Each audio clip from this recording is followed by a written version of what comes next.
are speaking with has put you on hold.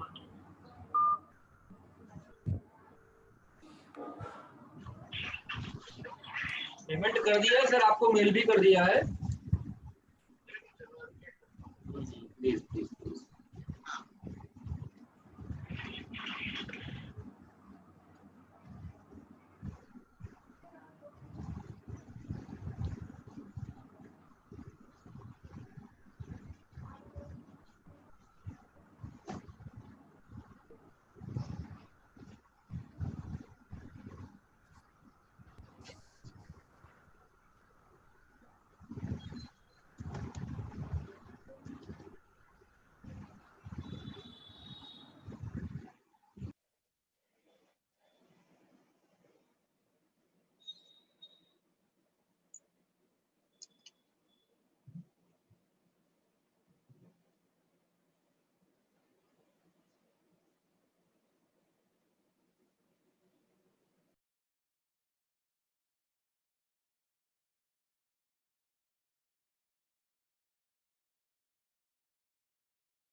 Hello, कहाँ आ रही है?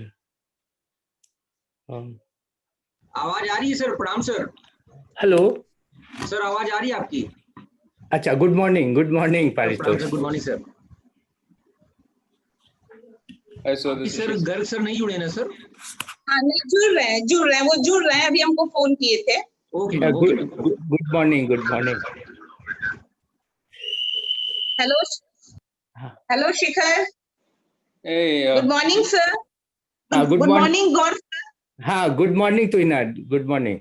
Good morning sir. Shikhar is also connected. Okay, it's good. जरा doctor Shikhar Mehrotra को screen पे वो करिएगा, पारितोष जी। शिखर सर बोलेंगे तो सुनाई देगा। अच्छा, hello doctor Shikhar sir. Can you?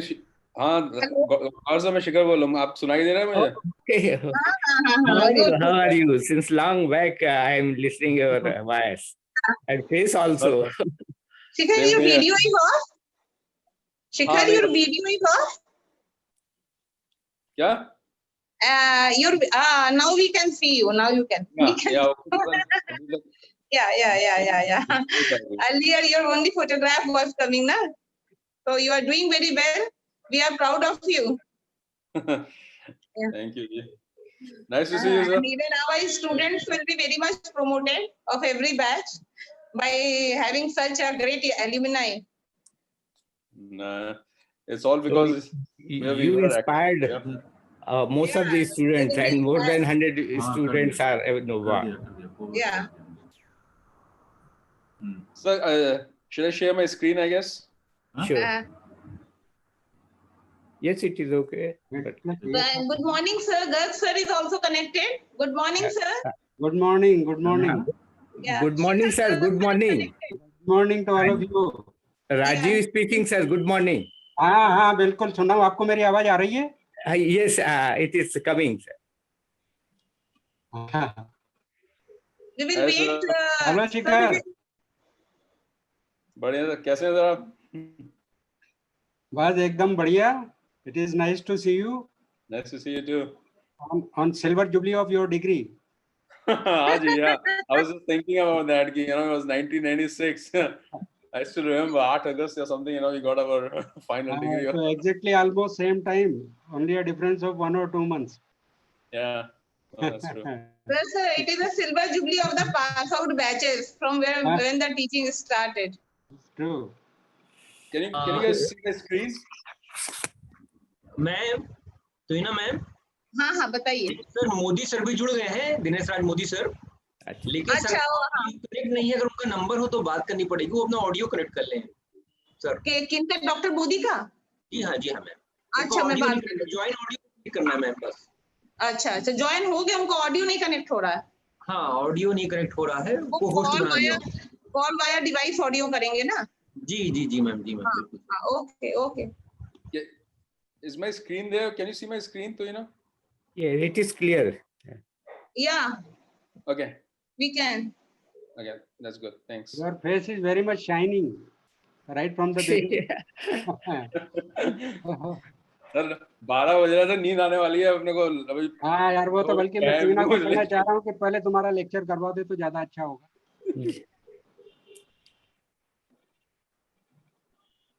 तुम्हें 25 इयर्स के बाद में देख रहे होंगे मेरे ख्याल से, वहां से जाने के बाद. जी sir. Yes, Yeah. 24 years. 24 years. Around the same, yeah. और कैसा चल रहा है?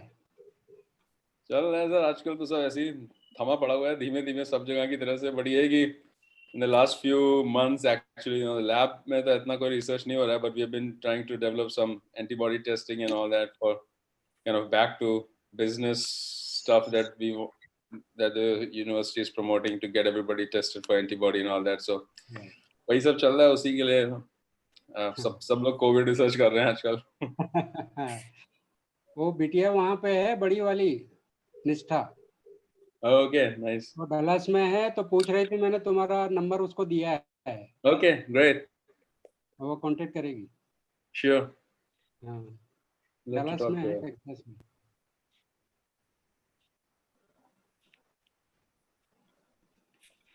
और अभय कैसा है? अभय कहाँ पे है? अभय सर बाल्टीमोर में है, जॉन्स हॉपकिंस में. अच्छा, जॉन्स हॉपकिंस में. Yeah. वो तो पीएचडी वाइवा के लिए आया था, तब बीच में मुलाकात हो गई थी उससे. Right. हाँ, उसका भी हिस्टोरिकल वाइवा था.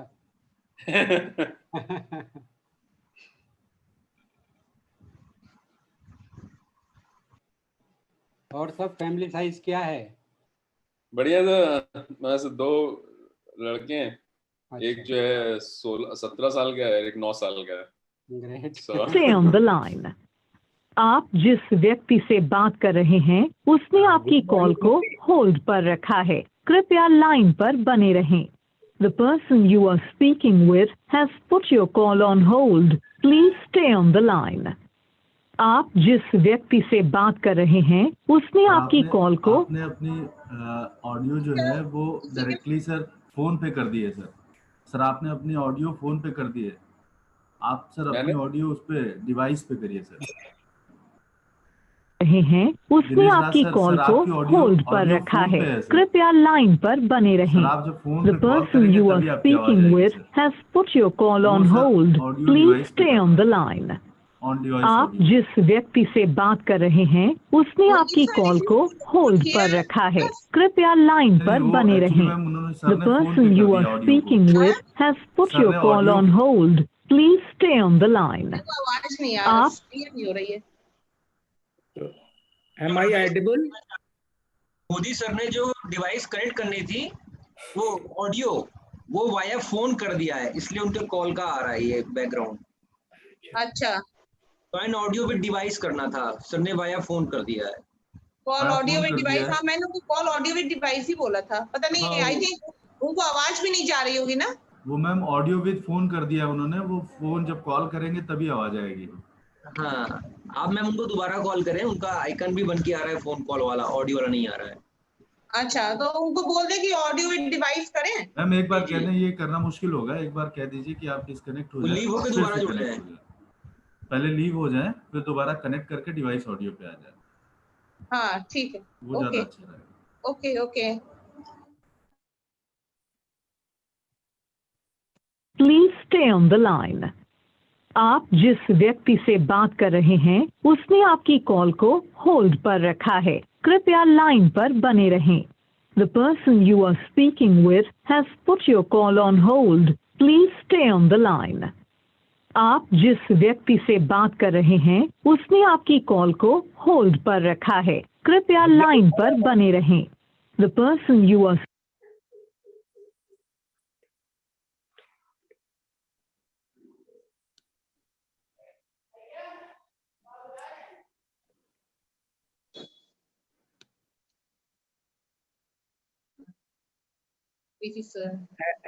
Am I audible? Yes sir. Yes sir, you are audible. Yes, okay. बैठो। पारितोष जी, क्यों ऐसे? जी मैम। बीसी सर कनेक्टेड है क्या अभी? एक मिनट, अभी मैं नहीं देख मैम, लेती नहीं मैम। हूँ। अच्छा ओके ओके।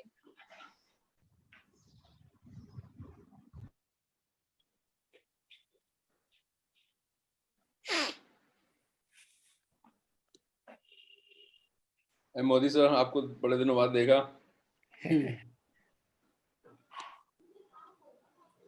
सुनाई नहीं दे रहा उनको? नहीं यार, वो It is पढ़ते not थे तब भी getting- इतनी आसानी से कहाँ सुनते थे तुम्हें? फोटो हटा दी मैं, कहाँ चले गए?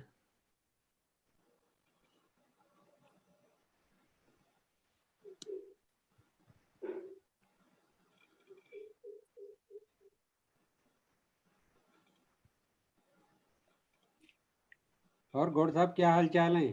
सर बढ़िया है, सब अच्छा है सर। बढ़िया है एकदम। तो आपकी सारी यूनिवर्सिटी बंद है अभी कि कैसा चल रहा है? अभी तो बंद है का। ये लास्ट में खुलेगी, सबसे जब सारे देश में सारे वर्ल्ड का खुल जाएगा उसके बाद में खुलेंगी यहाँ पे। अरे सर, खोलने का भी जैसे यहाँ पे तो सब खोलना शुरू हुआ तो वापस बंद हो रहा है अभी तो। हाँ, वो इतना वोट के लिए ज्यादा कर रहा है लोग फ्री स्टाइल में निकल पड़े एकदम से। वो सभी जगह वही प्रॉब्लम है। बस निकल पड़े तो ठीक है, उसके अब तो जिंदगी में काफी सारी चीजें बदलाव लाने होंगे, लेकिन ये है कि कोई मास्क वास्क लगाने को ऐसा समझ रहा है कि उनकी इंडिपेंडेंस पे इंफ्रिंजमेंट हो जा रहा है, तो उस चक्कर में जो बेवकूफियां जो लोग करते हैं ना जबरदस्ती की, लेडीज ज्यादा एप्रीहेंसिव होगी मास्क लगाने में। हाँ, बहुत प्रॉब्लम है सबको। लेडीज जो है वो मास्क लगाने में ज्यादा एप्रीहेंसिव होगी। सभी के साथ मतलब एक जैसे ही है सब लोग हैं, मतलब लोकतंत्र देश में दिक्कत है सर। सभी तरफ दिक्कत है। इसका इलाज जैसे है। चाइना ने तो जैसे वो पकड़ते हैं ना सर, मछली पकड़ते हैं, जाल फेंक के पकड़ के लोगों को बंद किया था। उनके यहाँ तो चलता ही नहीं है सर इतनी आजादी का मैटर, इसलिए सर वो रोक भी ले गए थे। यार साउथ कोरिया में ऐसा कुछ भी नहीं हुआ, लेकिन वहाँ पे ठीक है, इसलिए क्योंकि उन्होंने मतलब थोड़े समझदारी से काम करेंगे लोग तो होगा, लेकिन अब बैल बुद्धि होंगे तो बहुत जरूरी है जी।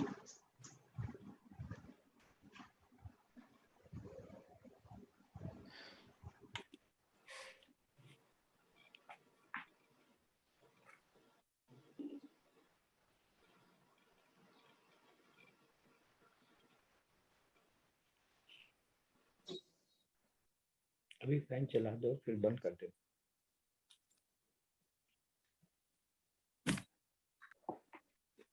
और रमेश क्या हाल है?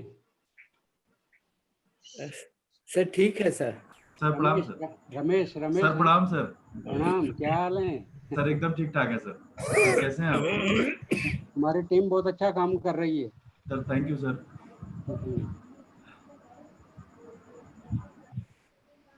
पारितोष, तुम लोग? सर हाँ, क्या हाल है पारितोष? बिल्कुल बढ़िया सर, आशीर्वाद है सर आपका। सब बढ़िया है। चलो इसी बहाने आप लोगों के भैया चेहरे जैसा आ जाओ।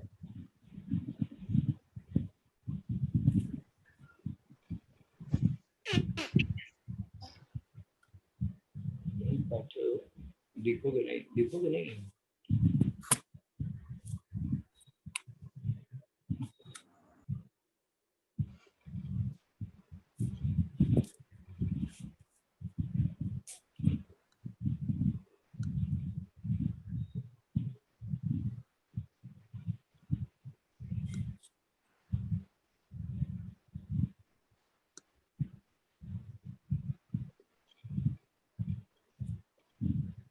ऑडियो करने के लिए क्या करना पड़ता है? नहीं, ऑफ करने। क्या डॉक्टर मोदी को प्रॉब्लम हो रही है क्या कनेक्ट होने में? सर को ऑडियो प्रिंट करने में दिक्कत आ रही थी सर। सर अभी लीव करके दोबारा। हाँ दोबारा। पारितोष जी, डॉक्टर मोदी कनेक्टेड हो गए हैं फिर से? नहीं मैम, बस हो रहे मैम, हो रही। कोई दिक्कत होगी थोड़ा सर को गाइड कर दीजिएगा। Sure ma'am, sure ma'am.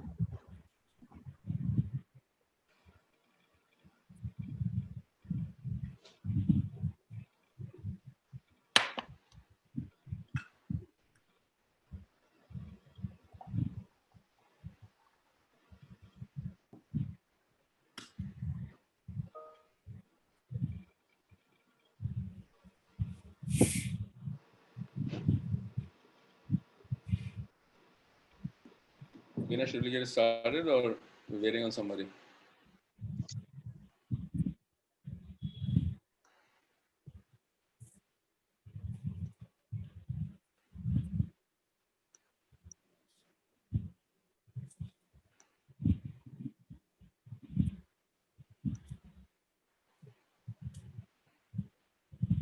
Yeah.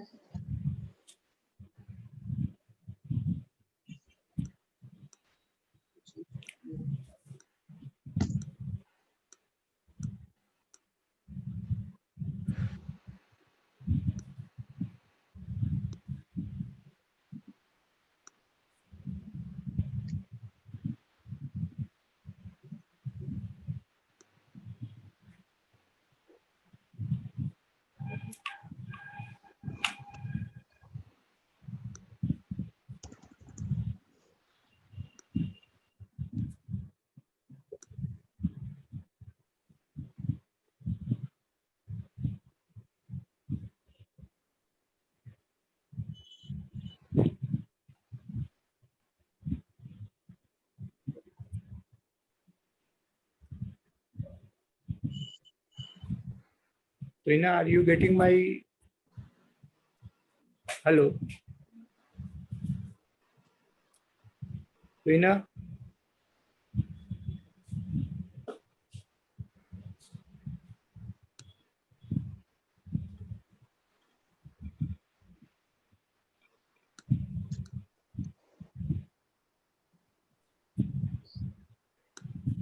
Sir VC sir 2 minute में जुड़ रहे हैं sir.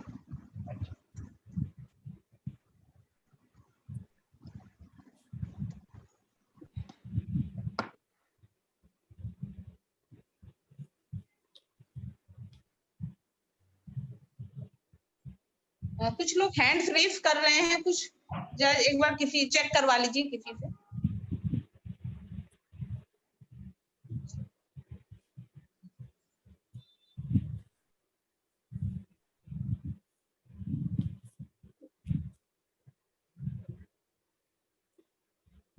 Trina, I am audible? Yes, yes, you are audible. You are audible. Am I? Okay, okay, yes, okay. sir. You are audible Okay. and visible too. Okay, okay. Paritosh ji? Hello? Paritosh ji, can you hear me? जी ma'am, जी ma'am. शायद रचना गौर जुड़ी हुई हैं। तो उनको थोड़ा unmute कर दीजिए, अगर जुड़ी हैं तो थोड़ी देर के लिए उनको अनम्यूट कर दीजिए, थोड़ी देर के लिए। क्या नाम मैम है, क्या नाम है? रचना गौर, उनका फोन आया था अभी। सर आपको क्या करना होगा, आप जब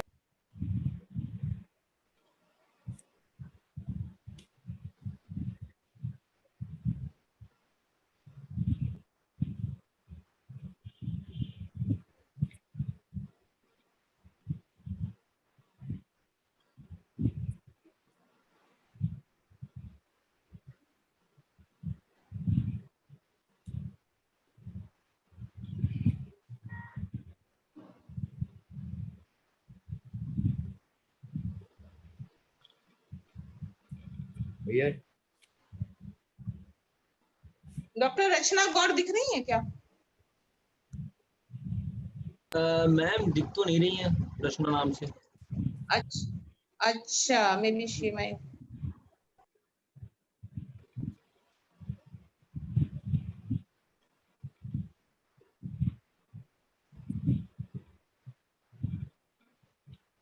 Dr. Shailendra ji is also connected. Shailendra Kumar ji भी कनेक्ट हो गए हैं। Doctor Shailendra Kumar ji is also connected.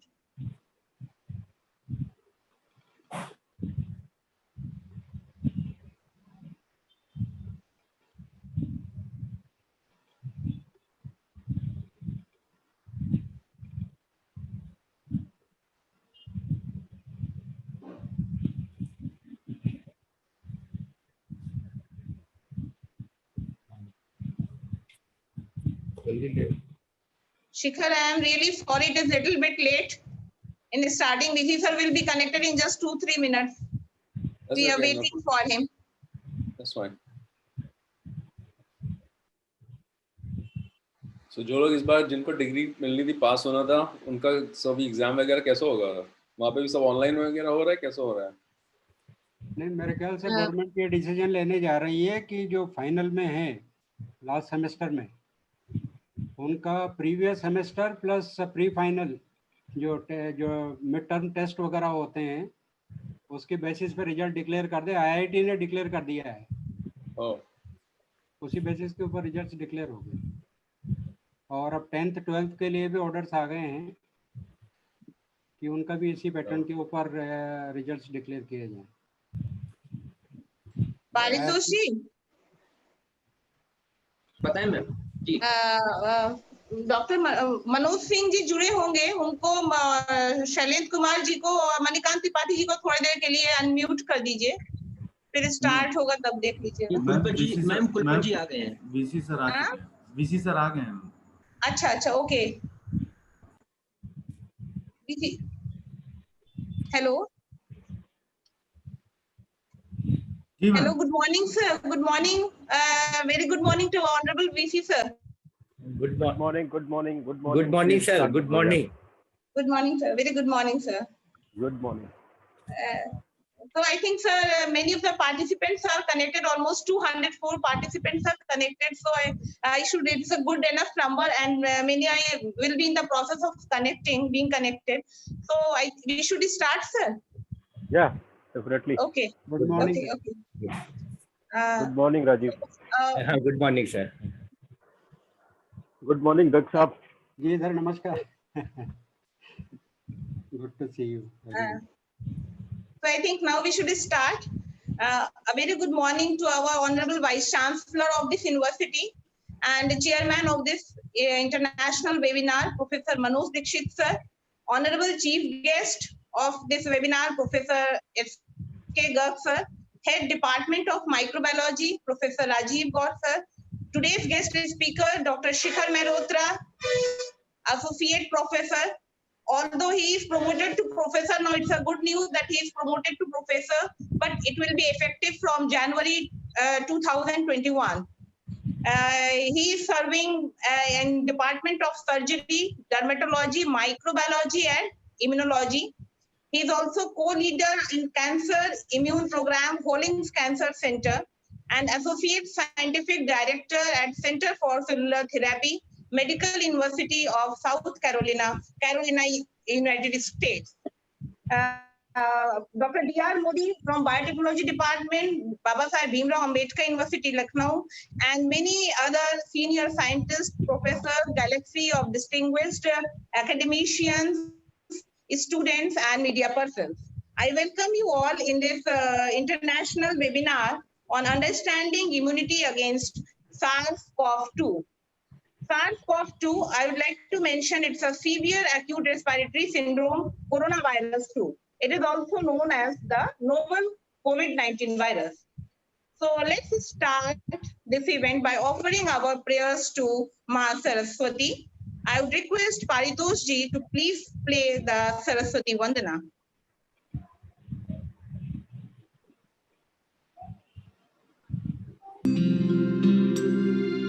या कुन्देन्दु तुषारहार धवला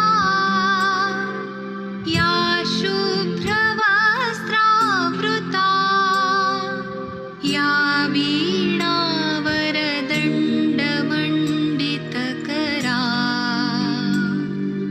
या श्वेतपद्मासना या ब्रह्माच्युत शङ्कर प्रभृतिभिः देवैः सदा वन्दिता सा मां पातु सरस्वती भगवती निःशेषजाड्यापहा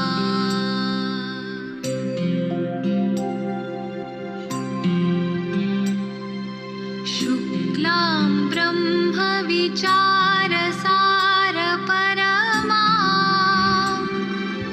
आद्यां जगद्व्यापिनीं वीणा पुस्तकधारिणीम् अभयदा जाड्यान्धकारापहा हस्ते स्फाटिकमालिकां विदधतीं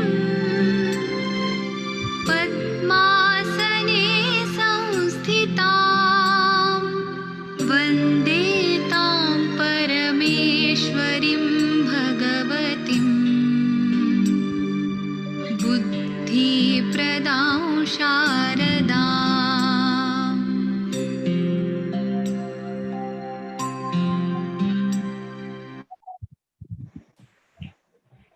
And thank you, Paritosh ji. The Department of Microbiology is actively engaged in teaching and research. Under the team leadership of Professor Rajiv Gaur sir, our department is organizing the third webinar during the COVID-19 crisis.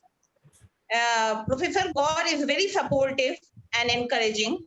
So I now request Professor Rajiv Gaur, Head, Department of Microbiology, for the formal welcome address. Thank you, Dr. Tuina. Thank you, sir. Yes, a very good morning to everybody. On behalf of the faculty member of the Department of Microbiology, I heartily welcome our dynamic Vice Chancellor, Professor Manoj Dixit sir, who is chairperson of this international webinar. This webinar on the topic understanding immunity against SARS-CoV-2 is jointly organized by the Department of Microbiology and the Institute of Engineering and Technology, Dr. Ram Manohar Lohia, Awadh University, Ayodhya. I welcome all the faculty members of the Institute of Engineering and Department of Microbiology. A warm welcome is extended to Professor S.K. Garg, Higgs Professor and Head Department of Microbiology of this university. He is chief guest of this webinar. His contribution in this department is appreciable and never forgotten. I welcome our guest speaker, Dr. Shikhar Malhotra, who is alumni of this first batch of this department. He is a gold medalist. I feel proud of him. Presently, he is holding the position of Associate Professor, Department of Surgery, Dermatology, Microbiology, and Immunology. He is also holding the post of Associate Director, Scientific Director, Center of Cellular Therapy, Medical University of South Carolina, USA. Dr. Shikhar has always achieved academic and research excellence wherever he worked or studied. He is an inspiration of our several students, which is evident from that more than 150 students are in abroad holding higher positions. I also welcome all the guest participants and students of this department participating in this webinar, especially Professor D.R. Modi and Professor Bechan Sharma sir. This talk is delivered by Dr. Shikhar, which is a burning topic of the SARS-CoV-2, which deals the mechanism that how this disease can be controlled, which will cover the mechanism, the remedial measures of the SARS-CoV-2 and other viral diseases. As immunological consequences is the main aspects of clinical microbiology. However, an overview of immunity will be discussed in this lecture and will cover how dangerous pathogens are destroyed either through innate or adaptive immunity. Different cells, organs of the immune system, mainly blood and lymph component, play important role in immune response. Therefore, the role of immunogens, antigens, natural killer cells, antigen-presenting T lymphocytes, and antibodies will be discussed in detail by Dr. S.K. Garg. I would like to suggest Dr. Shikhar to work in the area of Ayurvedic concept of immunobooster therapy for sustainable clinical medicines for controlling several viral diseases.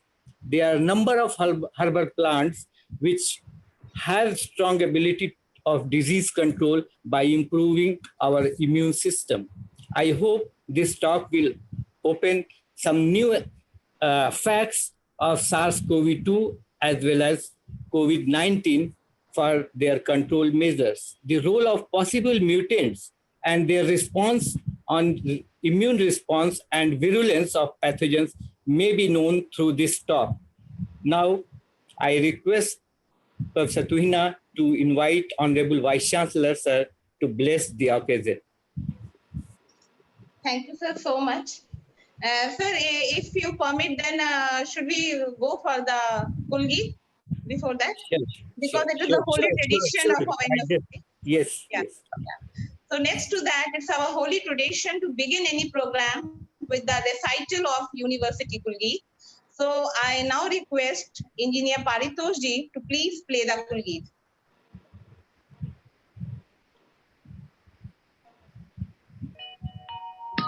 यही है ज्ञान का मंदिर, कला विज्ञान का मंदिर, हमारा विश्वविद्यालय अवध की शान का मंदिर। यही गंगा यही यमुना यही है भारती वासर, त्रिवेणी है यही अपनी, मिले हैं सत्य शिव सुंदर। यही तीर्थ यही संगम यही भगवान का मंदिर, यही है ज्ञान का मंदिर, कला विज्ञान का मंदिर। हमारा विश्वविद्यालय अवध की शान का मंदिर। हिमालय से उतर सरयू बहाती पुण्य की धारा, लुटाता ज्योति का सोना, जहाँ सूरज थका हारा। जहाँ श्री राम का घर है, जहाँ हनुमान का मंदिर, वही यह ज्ञान का मंदिर, कला विज्ञान का मंदिर। हमारा विश्वविद्यालय अवध की शान का मंदिर। कथा रघुवंश की कहते, जहाँ के धूल के कण कण, जहाँ की राजधानी राम के साम्राज्य की पावन, वहीं पर है बना यह राष्ट्र के उत्थान का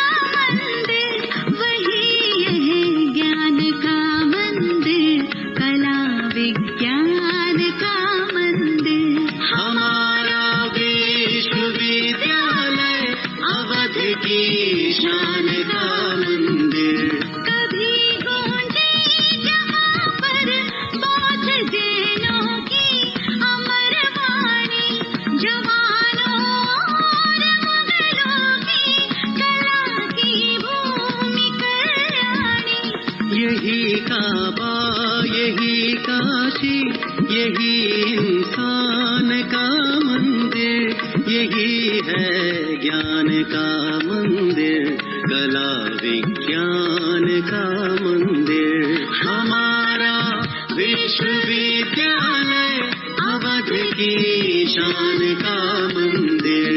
अमर शिल्पी हुआ तुलसी, बना कर काव्य का पुष्कर, बने सोपान जिसमें 7 सुंदर चार घाटों पर।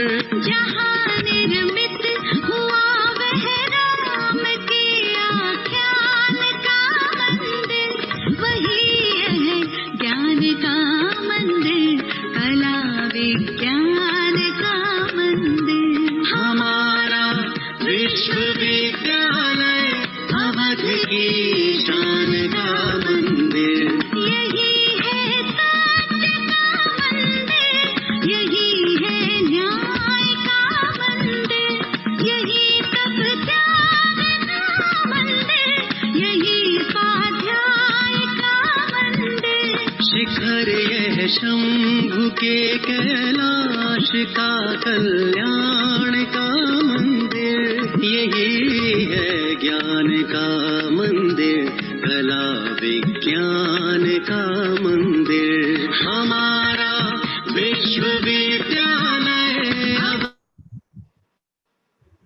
अवध की शान का मंदिर, अवध की शान का मंदिर, अवध की शान का मंदिर।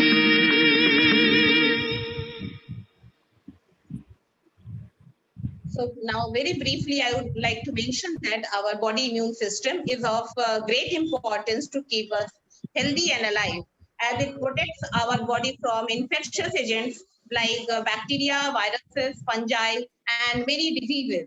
The immune system is a complex network of cells and proteins, and it fights against infection. So in the present scenario, it's important to understand that how the immunity of our body could be improved to fight against the COVID-19 virus. This COVID-19 pandemic, we all know that it is a global problem. Until now, there are no specific vaccines or medicines for it. Therefore, focusing on the immunity has, in present time, a significant role towards managing and getting rid of disease. Thus, towards today's webinar has great significance in present time, and our guest speaker, Dr. Shikhar Mehrotra, is most suitable person for this webinar. We are honored and blessed to have our Honorable Vice Chancellor, Professor Manoj Dixit, sir. Sir is here with us. Organizing this international webinar has been possible because of his constant encouragement, support, and noble guidance. Under his dynamic leadership, the Department of Microbiology and the entire university is rising to heights. There are no words to describe his dedication, capability, broad vision, and positive attitude, which have definitely reshaped this university. He is a very great visionary and put efforts in the development of the university teachers and students, and gives emphasis towards high quality teaching and research in the university. His goal is to glorify this university and make this university at international fame. I now humbly request our Honorable Vice Chancellor and Chairman of this webinar to kindly bless us by your words of wisdom. Sir, please. Thank you, Tohina. Head of the Department of Microbiology, Rajiv Gaur, Professor Shailendra, eminent Professor Garg, other colleagues of the university, Professor Shikhar, who is your proud alumnus. I believe you are discussing a very pertinent topic, because all said and done, after this pandemic, we have settled to a position that it is your immunity which can save you. Nothing else is there. And how to improve your immune system naturally is the task at hand. When we talked about our own immune system, let us not get misled by the fact that you will have one set that fits all. This is not an American jersey, it can fit all. Immune systems have to vary depending upon the environment, the food habits, the kind of ecosystem that you have created for yourself, the working hours. All those are they are very important factors for improving your immune system, and that is where you can see the results. The impact of COVID-19 vary from country to country, depending on their own immune system. The best possible health systems in the world have not been able to arrest the rate of death, whereas countries without having naturally have great health systems or healthcare mechanisms have survived better. So it is because of their own immune systems, and there is no one system fits all.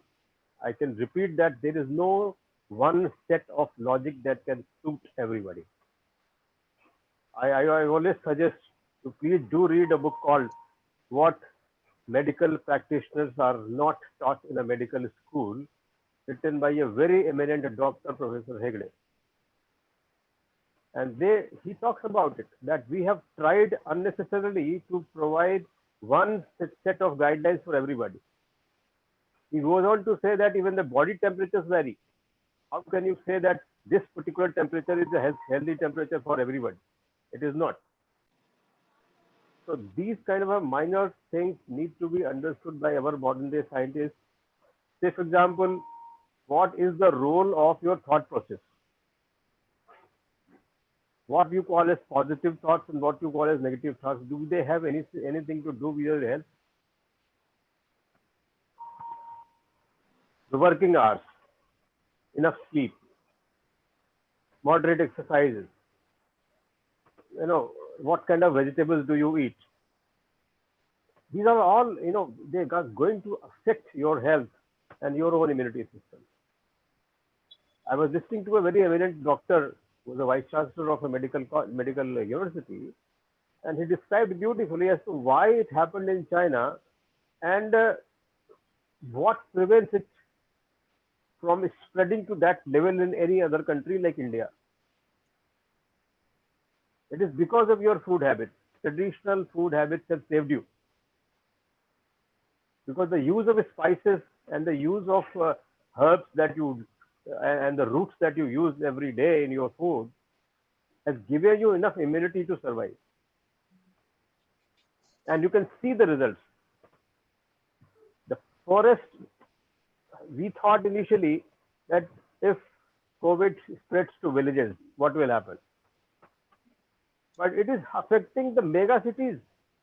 Cities with infrastructure are the worst affected simply because their eating habits have radically changed. And the kind of food that they eat and the way they eat has reduced their ability to very low level, and that is how they are more affected. Therefore, Indian concept has never been fight with the nature. It is to coexist with nature. The more you coexist, more safe you are. Nature has given you everything that you can survive. But if you fight with the nature, you try and control it, and you think that you are smart enough because you have a scissor in your hand so you can cut any damn thing, that you are inviting trouble. Immunity is to coexist with nature, understand nature better. India में जैसे कहते थे ना, आचार विचार व्यवहार, तीनों चीजें आपको मिलकर आपकी पर्सनालिटी को डेवलप करती हैं. अगर आपके अंदर ये है कि आपके पास चाकू है तो आप किसी को भी काट सकते हो, तो आपका नेगेटिव थॉट प्रोसेस है, आप कभी हेल्दी नहीं हो सकते. जिस दिन पहला वायरस अटैक करेगा, आप पहले शिकार बनोगे. तो इन सारी चीजों को जो एग्जिस्ट जो ट्रेडिशनल, मैं बार बार ये कहता हूँ कि हमारे मॉडर्न डे साइंटिस्ट को अपना ट्रेडिशनल साइंस पढ़ लेना चाहिए. जो नियम हमें आज बताया जा रहे हैं इम्यूनिटी के लिए कि आपको क्लीननेस मेंटेन करनी चाहिए, आपको ये करना चाहिए, आपको वो करना चाहिए, आपको ये नियम आपके पास 5000 साल से एग्जिस्टेंस है. आप नहीं पढ़ रहे थे, आप पढ़ रहे थे वहां की बातें जहां ये नहीं की जाती थी. Washing your hand is not new to Indians, isn't it? हम लोग इसको पढ़ते फिर हंसते हैं कि यार हाथ धोने को क्यों कह रहे हैं, ये तो वैसे किया जाता है। लेकिन जब आप बाकी दुनिया को देखेंगे जहाँ हाथ नहीं धोए जाते, तब पता चलेगा आपको कि हाथ धोने को क्यों कहा जा रहा है। हाथ धोना, पैर धोना, बिफोर मील के जो एक्सरसाइजेस हमारे यहाँ हुआ करते थे, घर में घुसते पर क्या एक्सरसाइज हुआ करते थे। गुजरात के एक एक घर में आज भी आटा चक्की मौजूद है, जो छोटी में आटा चक्की होती है, because they eat fresh food. वो कभी 2 टाइम का आटा नहीं बनाते, and that keeps them healthy and happy. तो बहुत सारी ऐसी चीजें हैं जो कि आपके फूड हैबिट्स में, आपके आचार विचार में, व्यवहार में, आपके डेली संस्कारों में होनी चाहिए थी, जो एब्सेंट हुई हैं। उन्हें प्रेजेंट करने की जरूरत है, रिप्रेजेंट करने की जरूरत है, री-डैश present.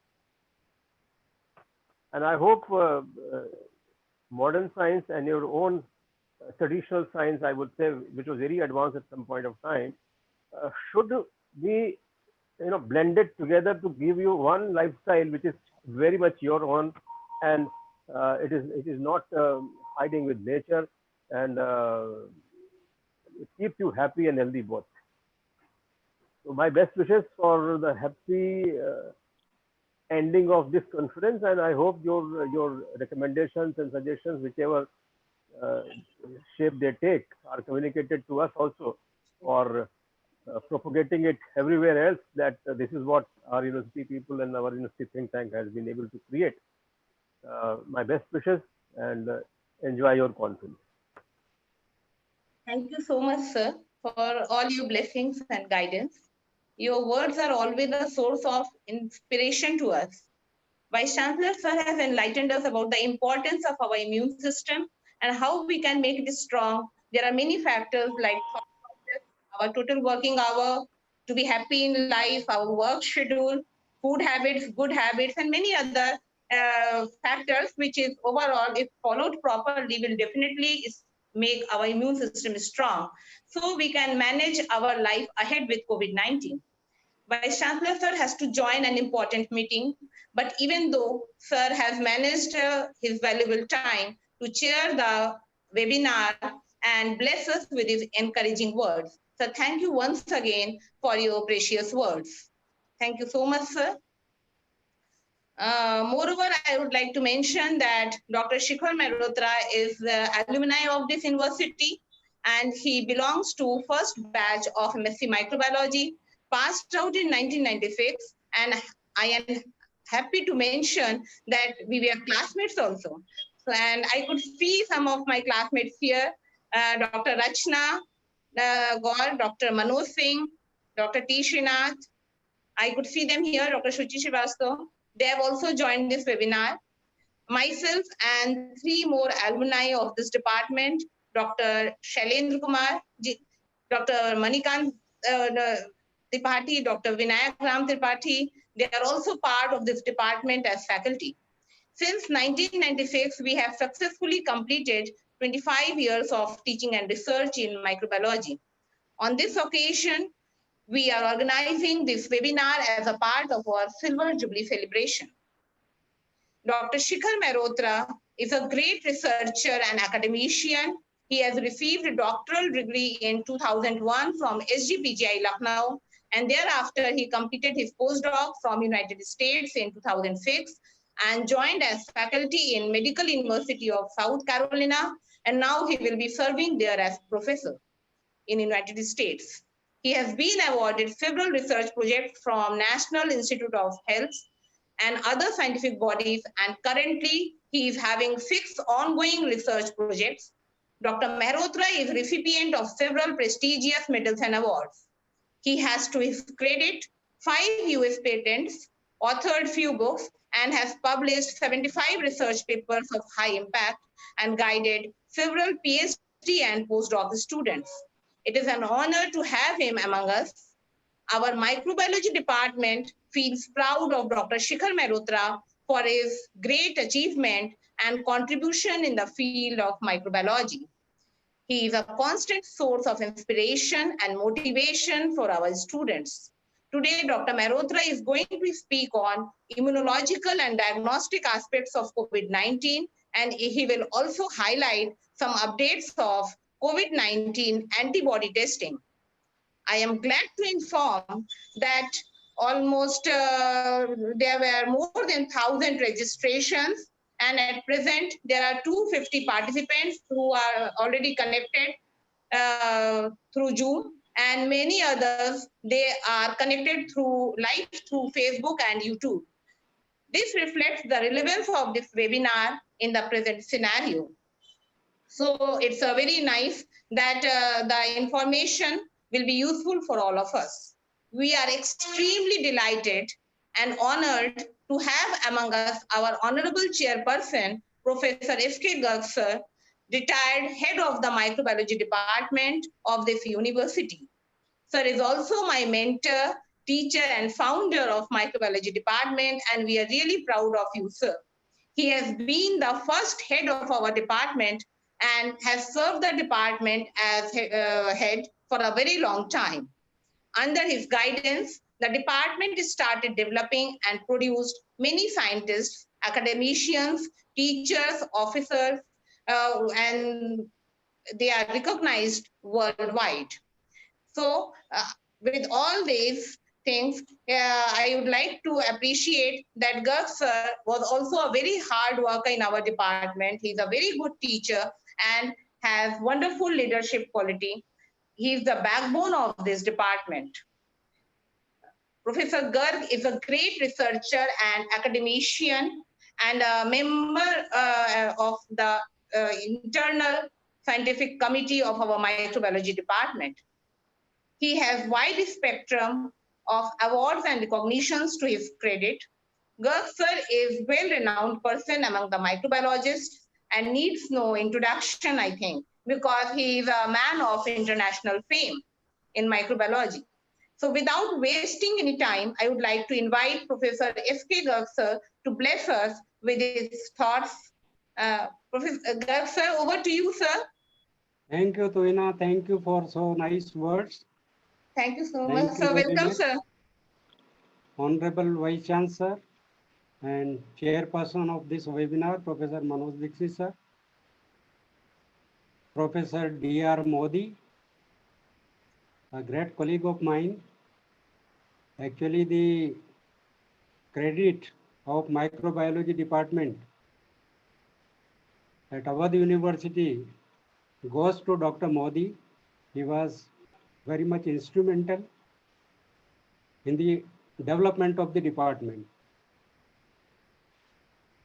And he is still connected with the department. Professor Rajiv Gaur, Shailen, Tuina,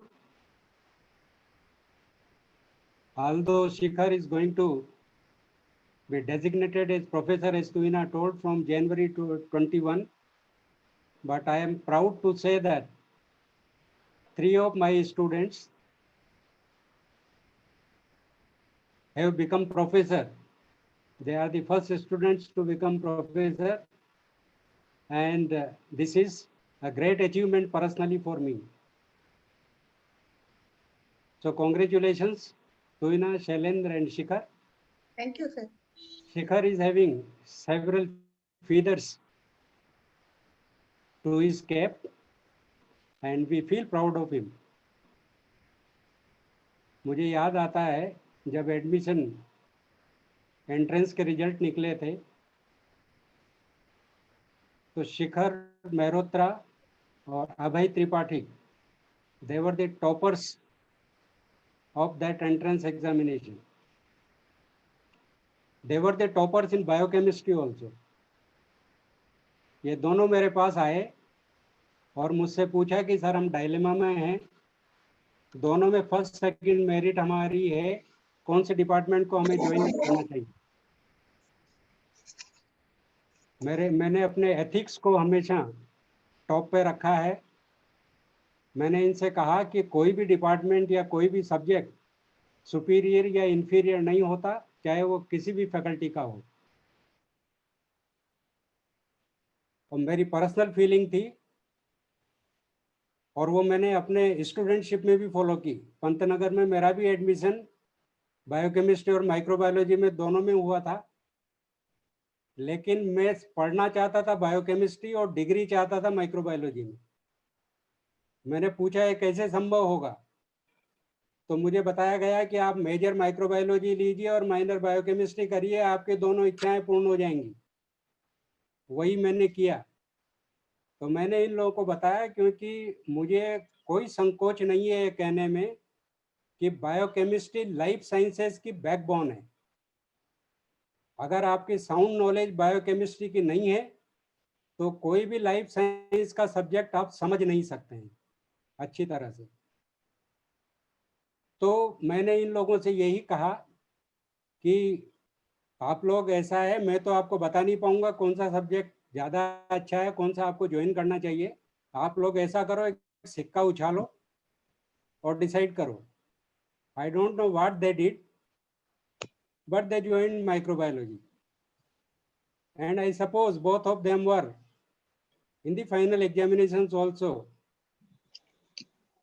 holding first and second position, and Shikhar was the gold medalist. So they are really brilliant students. Later, Abhay Tripathi joined me as a PhD scholar and completed his PhD under my guidance. तो मुझे अपने students के ऊपर proud है, और Awadh university ने James produce किए हैं, इसके लिए मैं डिपार्टमेंट को कॉन्ग्रेचुलेट करना चाहता हूँ। बाकी और सारे पार्टिसिपेंट्स, सबको मेरा नमस्कार।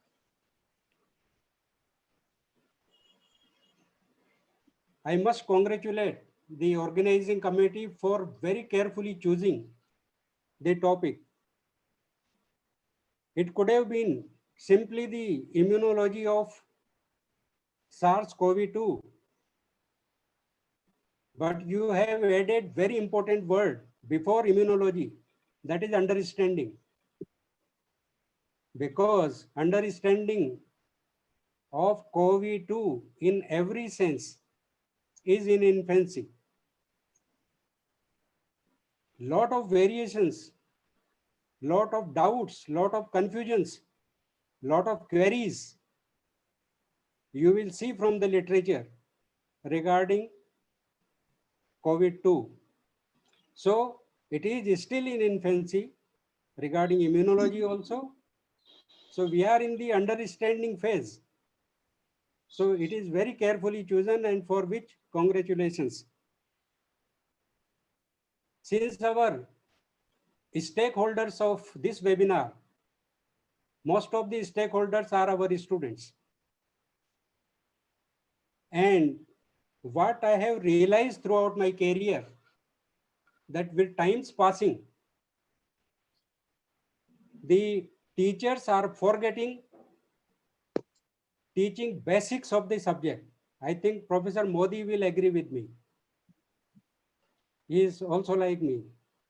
And this we learned from our teachers. Professor Modi must be, or Professor Gord must be remembering, हमारे टीचर थे डॉक्टर जय वर्मा। जब इकोलाई का नाम लेते थे तो वो जरूर ये बोलते थे, you should be very careful while pronouncing the organism's name. When single I is there in the end, it is pronounced as I. E. coli, not E. coli. So we have learned from such type of persons. We have learned lot of basics of the subject. Once you know the basics of the subject, you will not have any problem in learning the details and complexities of the subject. Therefore, keeping our stakeholders, most of our students, some of them are in first semester or second semester or different semesters, I have chosen to first cover the basics of immunology, which will include the history of immunology and then active and passive immunity, etc. So that will make it easier for the participants to understand the details which Dr. Shikhar Mehrotra is going to present. So right in the beginning, I will start with a misnomenclature which is being used and that is resistance and immunity. People interchangeably used these two terms. For immunity also they say resistance, but they are entirely different. Resistance is different than immunity. In case of resistance, the pathogen is unable to invade the host cell, unable to enter the host cell. While in case of immunity, pathogen enters the host cell, but unable to establish due to our immune system. Due to our defense mechanism, they are unable to establish. So whatever we are talking about immunity, it is the fight of our defense system with the pathogen so as to eliminate it and prevent us from developing the symptoms. That is immunity. For example, if you take the case of COVID-2, the drug therapy, one of the areas of drug therapy I have read is to change the receptors on the host cell surface, that is ACE2 are the receptors. So if receptors are slightly altered, there is great specificity. Please excuse me for a second. सिद्धि ये बेटा on है हाँ ठीक है charger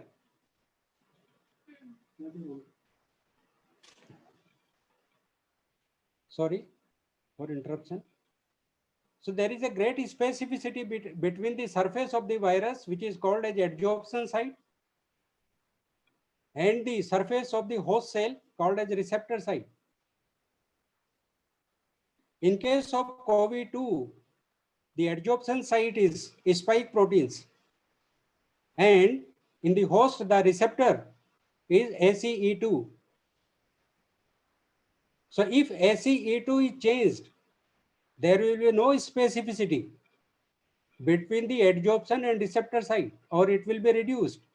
And as a result, virus will not be able to adsorb on the surface of the host cell. This is called as resistance. But if the virus is able to enter inside the cell, then its elimination depends upon the immune system or the defense mechanism. So please bond this in mind, the difference between the resistance and immunity. Now coming to the history, during the Middle Ages, there was repeated experience of the smallpox, and those who are infected, many of them died, and survivors were disfigured for life. When there was an epidemic once again in the same generation, then those who survived the previous epidemic, they were not infected, indicating thereby that the previous epidemic has provided immunity to the survivors. And that is why they were infected. In the next epidemic, the individuals, the people were infected, but the infection was aborted due to their defense mechanism, which was already present and established during the first epidemic.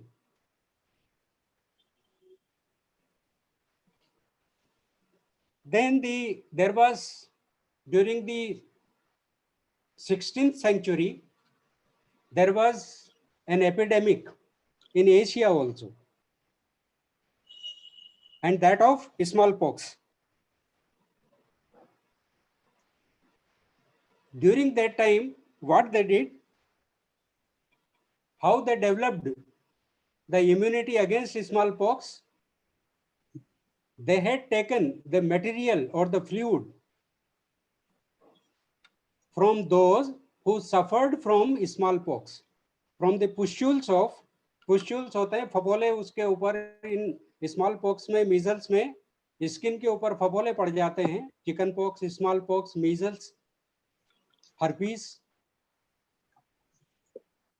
तो उससे, उसको फोड़ के उससे material लिया, and that material was scratched in the skin,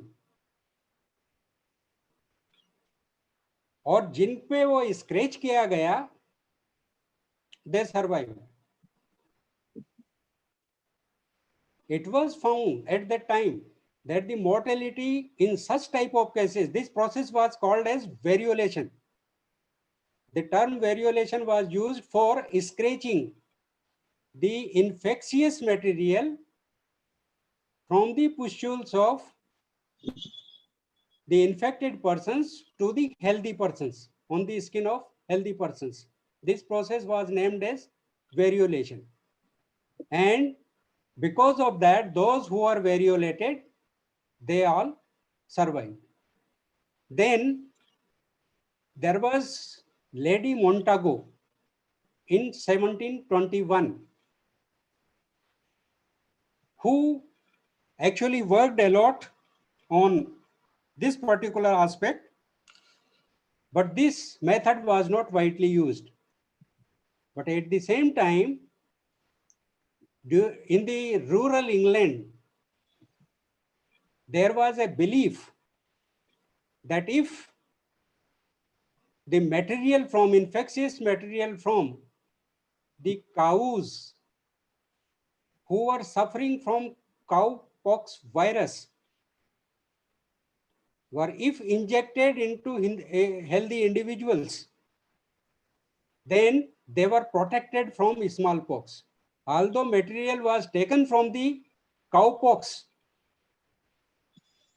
but those who are immunized, or those who are variolated, they became immune to smallpox.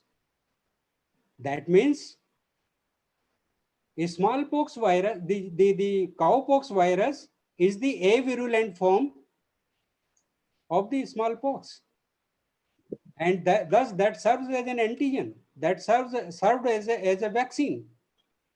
Keeping that in mind, there was only one farmer in rural England named as Jesty, Mr. Jesty. You imagine, he took the risk of immunizing his own children, all the children, from the pathogen taken from cowpox, and inoculated his own children for prevention against the smallpox. And they were all immunized. Followed by that, in the year 1774, you must be very familiar with the name, Edward Jenner. He was British surgeon, British physician. In the similar manner, from the cowpox virus, raw material, not virus, it was the crude material taken from the pustules of the cowpox. And he scratched that material in the skin of his own son. A physician, Edward Jenner, took this risk of inoculating cowpox material in the skin of his son, and that he survived. Thereafter, the Jenner worked for 20 years on this method of vaccination and published first paper in 1798. He started work in 1778. For 20 years continuously he worked on that, and finally published a paper in which he used the term vaccination for the first time. And this vaccination, where from, what is the origin of this term? The origin of this term is cowpox virus in Latin is vaccinia. The Latin word of cowpox virus is vaccinia, and based on that, this technique was referred to as vaccination. So this vaccination term has come from vaccinia. So this is the brief history of immunology, how it began. Now this immunization is broadly of two types: passive immunity and active immunity. The very passive immunity, passive immunity is again of two types: natural and artificial. Natural passive immunity is that which an infant receives from his or her mother. That is passive immunity. First, basic difference between the passive and active immunity. In case of passive immunity, ready-made antibodies are given, are injected against any disease in question. While in case of immunity, our system is made to synthesize antibodies. Of course, there are antibodies involved in both, but in passive immunity, generally it is given in the case of emergencies. For example, snake bite. In the case of snake bite, anti-snake venom is given, and that anti-snake venom contains the antibodies against that snake venom. So that is an emergency. You cannot wait to inject vaccine and then wait for developing the antibodies in our system, because it is a longer process. Developing antibodies is a longer process. So ready-made antibodies are given in case of the emergency. Another example is tetanus. Once tetanus is established, then Tet-Vac is not given, or tetanus toxoid is not given. It is the ATS, anti-tetanus serum, given. And what is anti-tetanus serum? It contains antibodies, ready-made antibodies against the tetanus causing organism, that is Clostridium tetani. So that is there. So first, passive immunity, whatever type of immunity we get in our life, the first ever immunity is passive immunity, which we receive from our mother, because the supply of nutrients and everything in the body of the fetus or infant is through placenta and through the blood of the mother. So whatever immunity, whatever types of antibodies mother's blood is having, that is automatically transferred to the infant, and infant becomes immune to all those diseases. But it is short-lived. Mind it, passive immunity is not long-lasting. Its duration is short. So we have to have the active type of immunity. So one is natural type of passive immunity, which we all receive from the mothers. Another is artificial immunity. The example of that I have mentioned, for example, snake venom, anti-snake venom, or the ATS, which is given in case of tetanus. Artificial immunity, you can very well understand, all of you are aware, plasma therapy, the term plasma therapy is being used. What is plasma therapy? In plasma therapy, the polyclonal antibodies, the patients who suffered and survived from COVID-2, the blood is taken from them, it is clotted, anti-serum is injected into the patient who are already suffering from COVID-2, and you must be knowing that many of them, they are surviving the COVID-2 infection. So this is artificial. You are artificially injecting the ready-made antibodies into the body of the patient.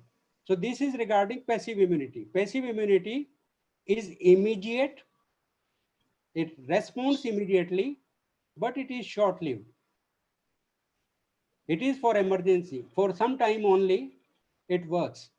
But after and that sometime, that time varies from, that depends on several factors. Another is the active type of immunity. As I mentioned, in active immunity, our body is ordered to synthesize the antibodies. But it takes longer, but it is long lasting. In many cases, it is for lifelong. In case of smallpox, you must be aware that the last case of smallpox was detected in 1977. And since then, smallpox is totally extinct from this universe. There is no existence of smallpox. So it was lifelong. Those who are infected once, they are immunized forever throughout their life. So active immunity takes longer. It takes some time. In case of COVID-2, it is 7 to 14 days. Antibodies in a measurable quantity are observed after 7 days. But up to 7 days, the virus is in full bloom. After virus is in full bloom, only the detectable antibodies, mind it, the appearance of antibodies does not take 7 days. It starts right from the beginning, but titer is so low that they cannot be detected. So active immunity, our body is made to, again, it is of two types, natural and another one is acquired. Natural, when during the childbirth, when it passes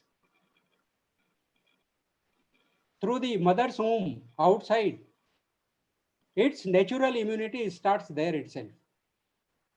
The child starts getting naturally infected from the vagina of the mother, and once it comes outside in the environment, our environment is full of the microorganisms. Like God is omnipresent, microorganisms are also omnipresent. And maybe the microorganisms are another form of God, because they can be proved experimentally. Their presence can be proved.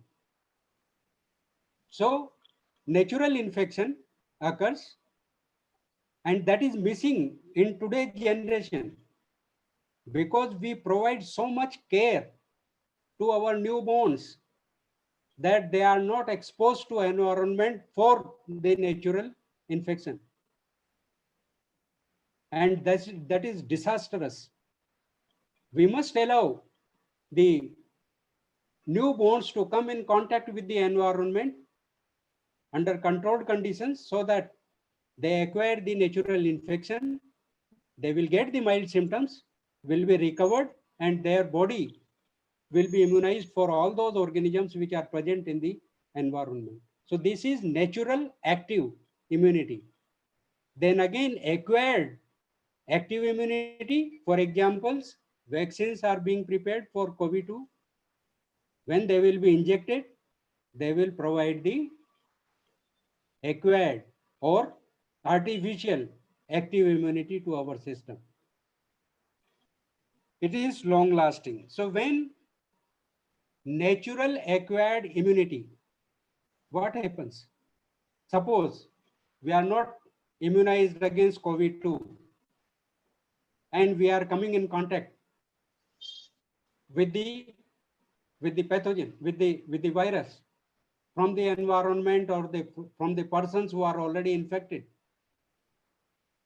So once it enters into our nasal passages, then we are having the respiratory tract epithelium.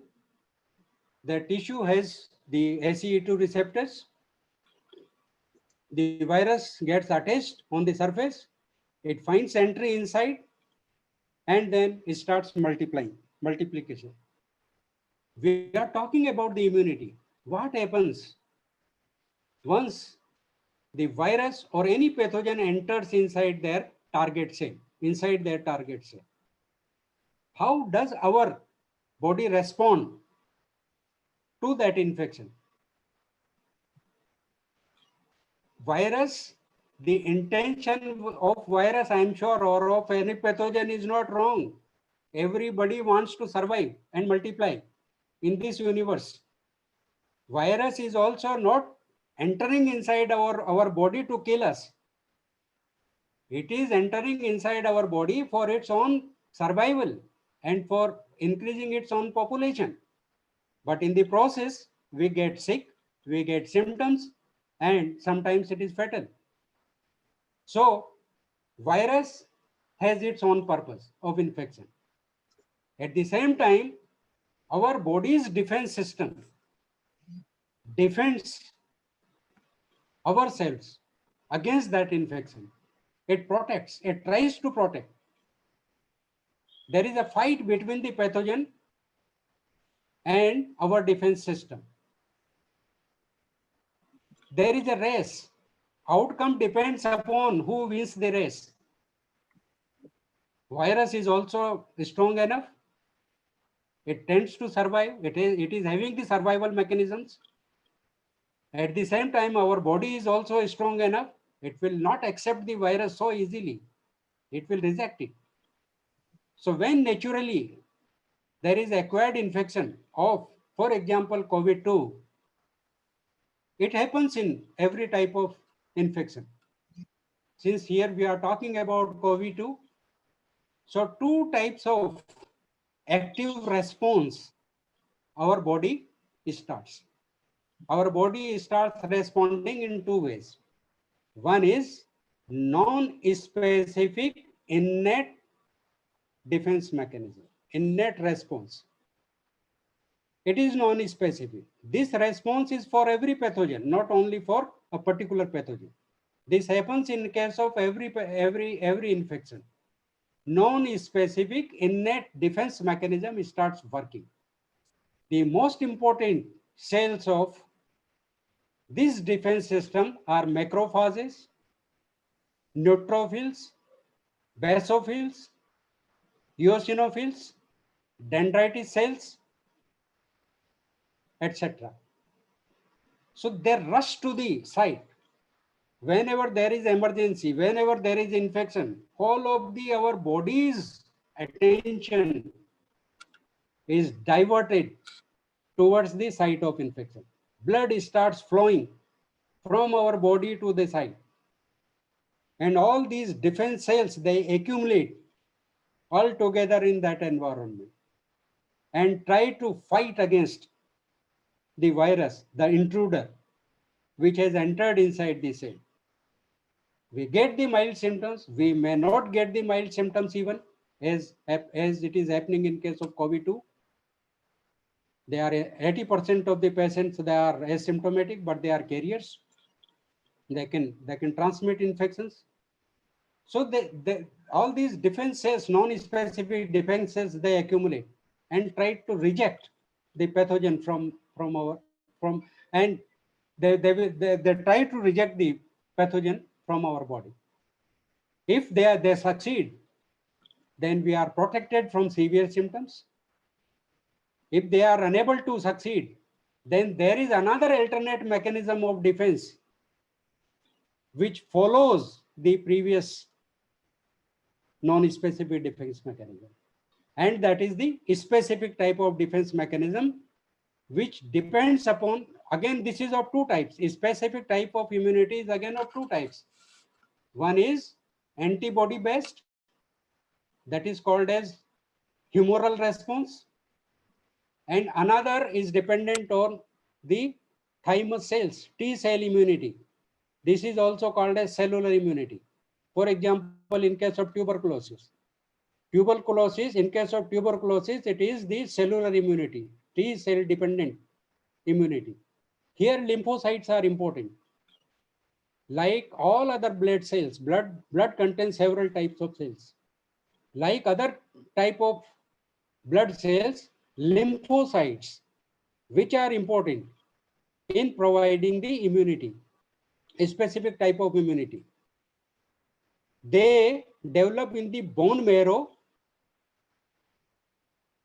sperm cells, the plasma cells of the bone marrow, and their maturation occurs in different organs. T cells mature in thymus and provide cellular immunity. B cells, B term is originated from bursa. This bursa organ is not present in human's body. It is in the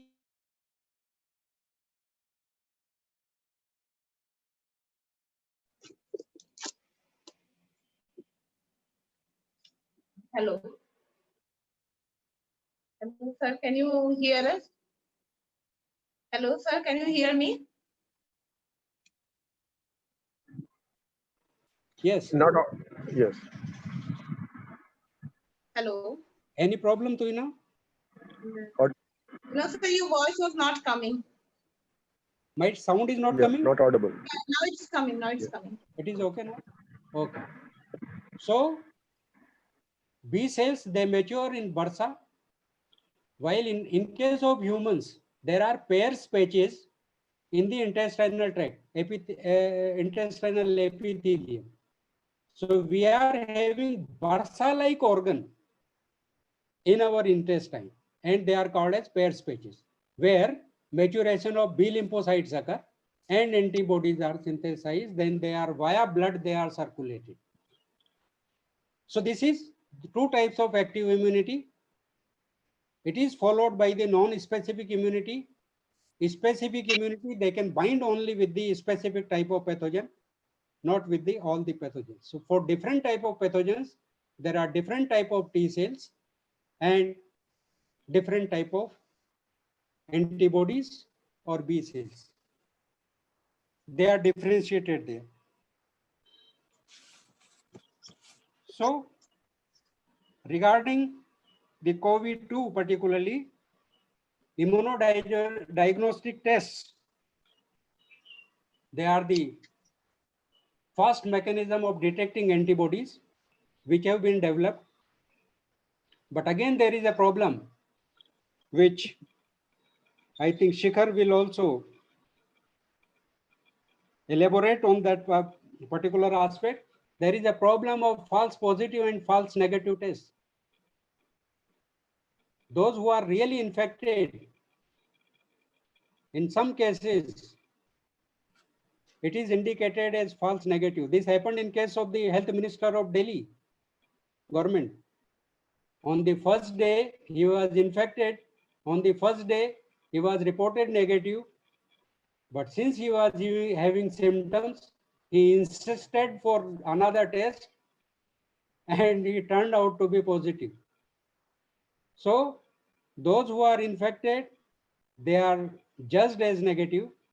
Those who are not infected, they are judged as positive. The reason for that could be, this is the 7th coronavirus. Earlier, there were very mild type of... Audio problem with Professor Garg. Hello? Sir, can you hear us? I am Garg, hearing sir? you, Toina. I am hearing you. I think there is some audio problem with Professor Garg. I'm not able to hear. Hello? The participants are able to audible. For participant, it is audible. Can you hear me? Yes, I am hearing you, Tuina. Can you hear me? Yes, sir, you are audible. Audible, sir. Please continue. Okay. Quite audible. Please continue. Okay. So, what is the region of false negative or false positive? Because there are 6 other strains of coronavirus. 4 of them are mild type. They provided the mild symptoms, mild to moderate symptoms, and 2 were SARS and MERS coronaviruses. The symptoms were severe. Death rate was very high in case of SARS, and more than SARS was there in case of MERS. Fortunately, the COVID-2 is more infectious but less fatal. Here mortality rate is very less as compared to MERS and SARS. It has more homogeneity with its chromosome has more homogeneity with 78% resemblance with the genome of SARS-CoV, while it is only 50% with MERS-CoV. So it is less dangerous as compared to previous two outbreaks, to previous two.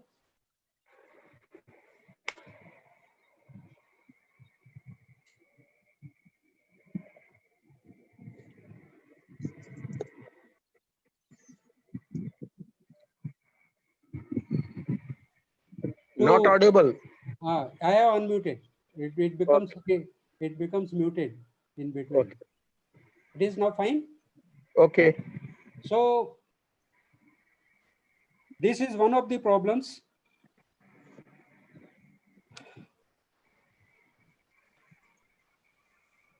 Then can I take some more time?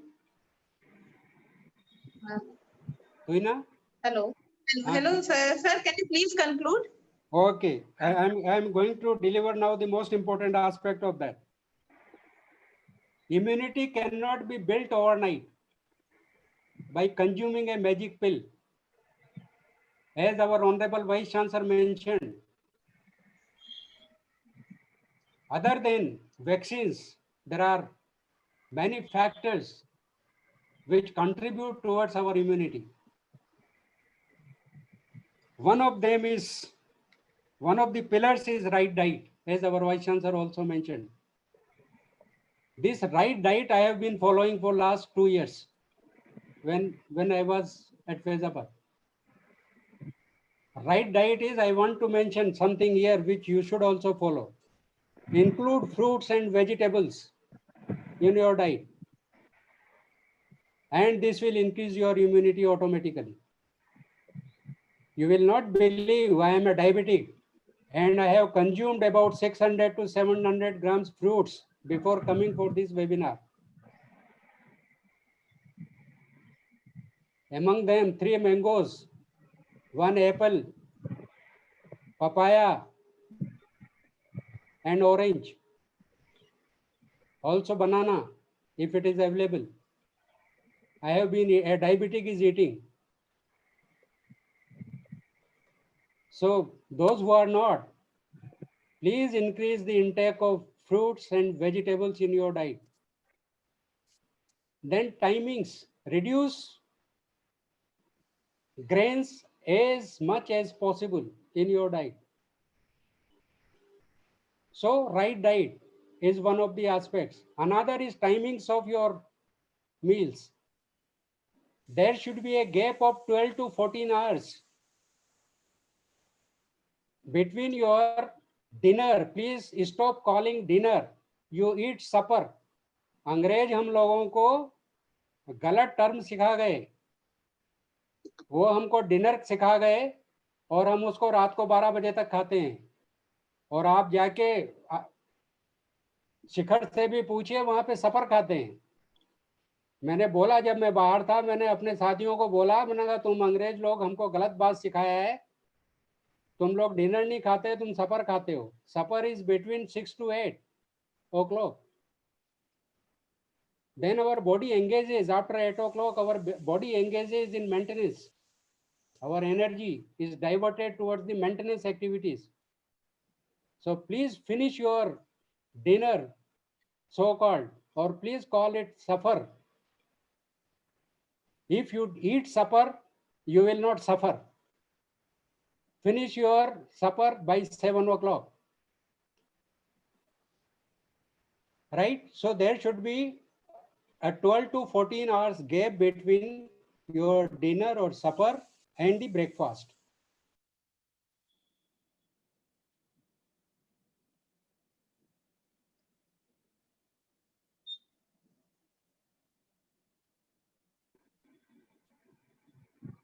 I think some problem coming with the audio. Audio. Audition, there is some problem. So, What about now? Yeah, it is coming now. It is coming. Yes, audible. Second is positive mental health. हमें अपनी सोच अच्छी रखनी है.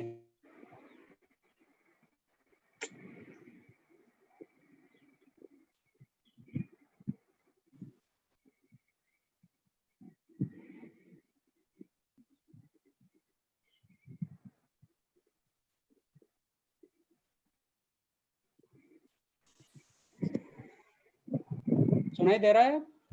Now it is coming. बार बार पता नहीं क्यों mute हो जा रहा है. Second is positive mental health.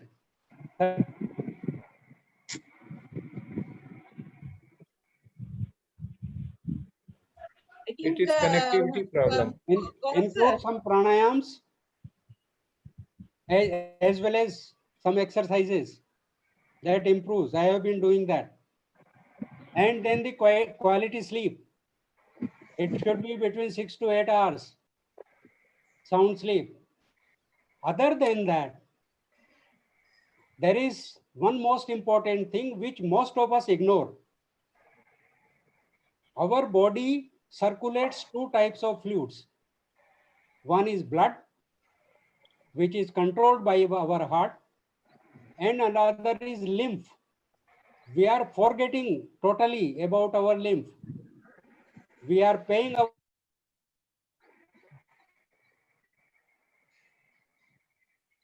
I think there is some connection No, problem it with is Professor unmuted Garg, sir. from there. It is unmuted by the host. It is mentioning here So, again and again. So I was talking about the lymph.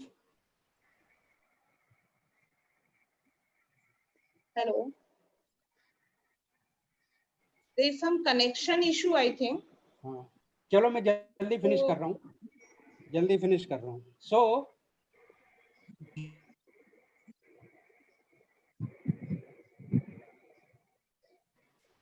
pump is required for circulation. In case of blood, heart serves as a pump. There is no problem.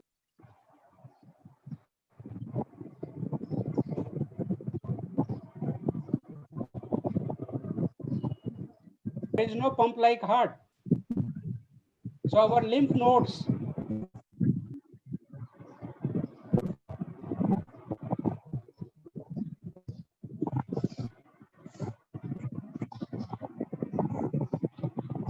Some connection issue, I think, with Garg, sir. So thank you so much, sir. By this address, sir has enriched our knowledge on the basics of immunology. Acha, sir is again connected. Okay, now we can hear you. बस 2 minute और लूंगा तू इना में. हाँ sir. Sir वो आपकी आवाज बंद हो रही है बार-बार. अब तो ठीक है. हाँ अभी आ रही है. So the lymph node serves as, and they are from ears to toes. These lymph node.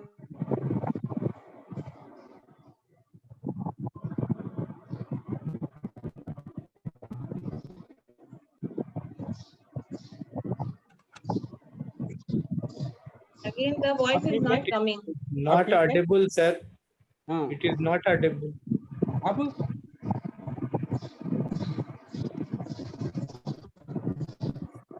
Ranita? Yes, sir. Sir, should I continue?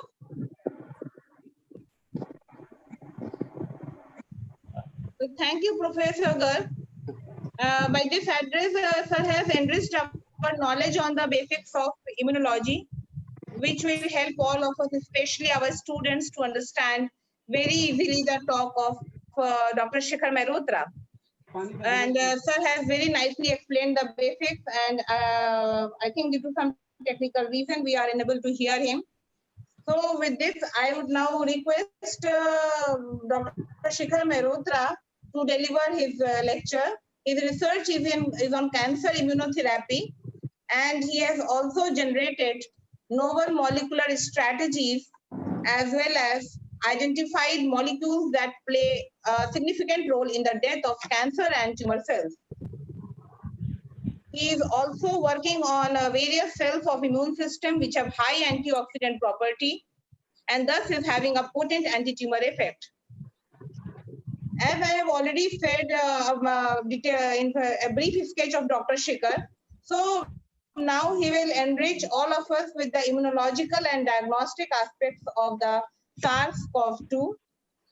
The question answer session will be at the end. If there are questions for him, please pop up in the chat box. क्या दीपक को बुलाना? Now I would like to invite Dr. Shikhar Mehrotra for his enlightening talk. Over to you, Dr. Shikhar Mehrotra.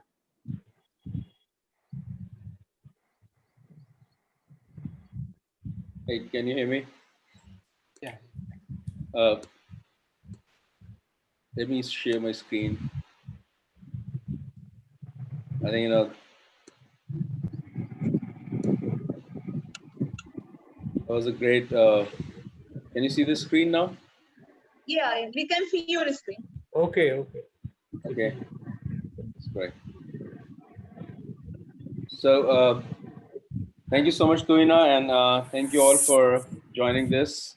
This is a great opportunity to connect back with the old colleagues and teachers. Dr. Manoj Singh is also hearing you. Yeah, no, I mentioned, you mentioned that, and I saw Shuchi on there too. Yeah. So I'm glad that we can connect back. Before I get started, I'll take 5 minutes to, obviously there's a huge connection that I have with Faizabad. I was born there, and then obviously did all my education at the various places, and ended up being in Faizabad again. That was because my dad was in a council position. So, and then obviously I had a great chance to do masters as Nita, जरा उसको दीपक को बुलाना.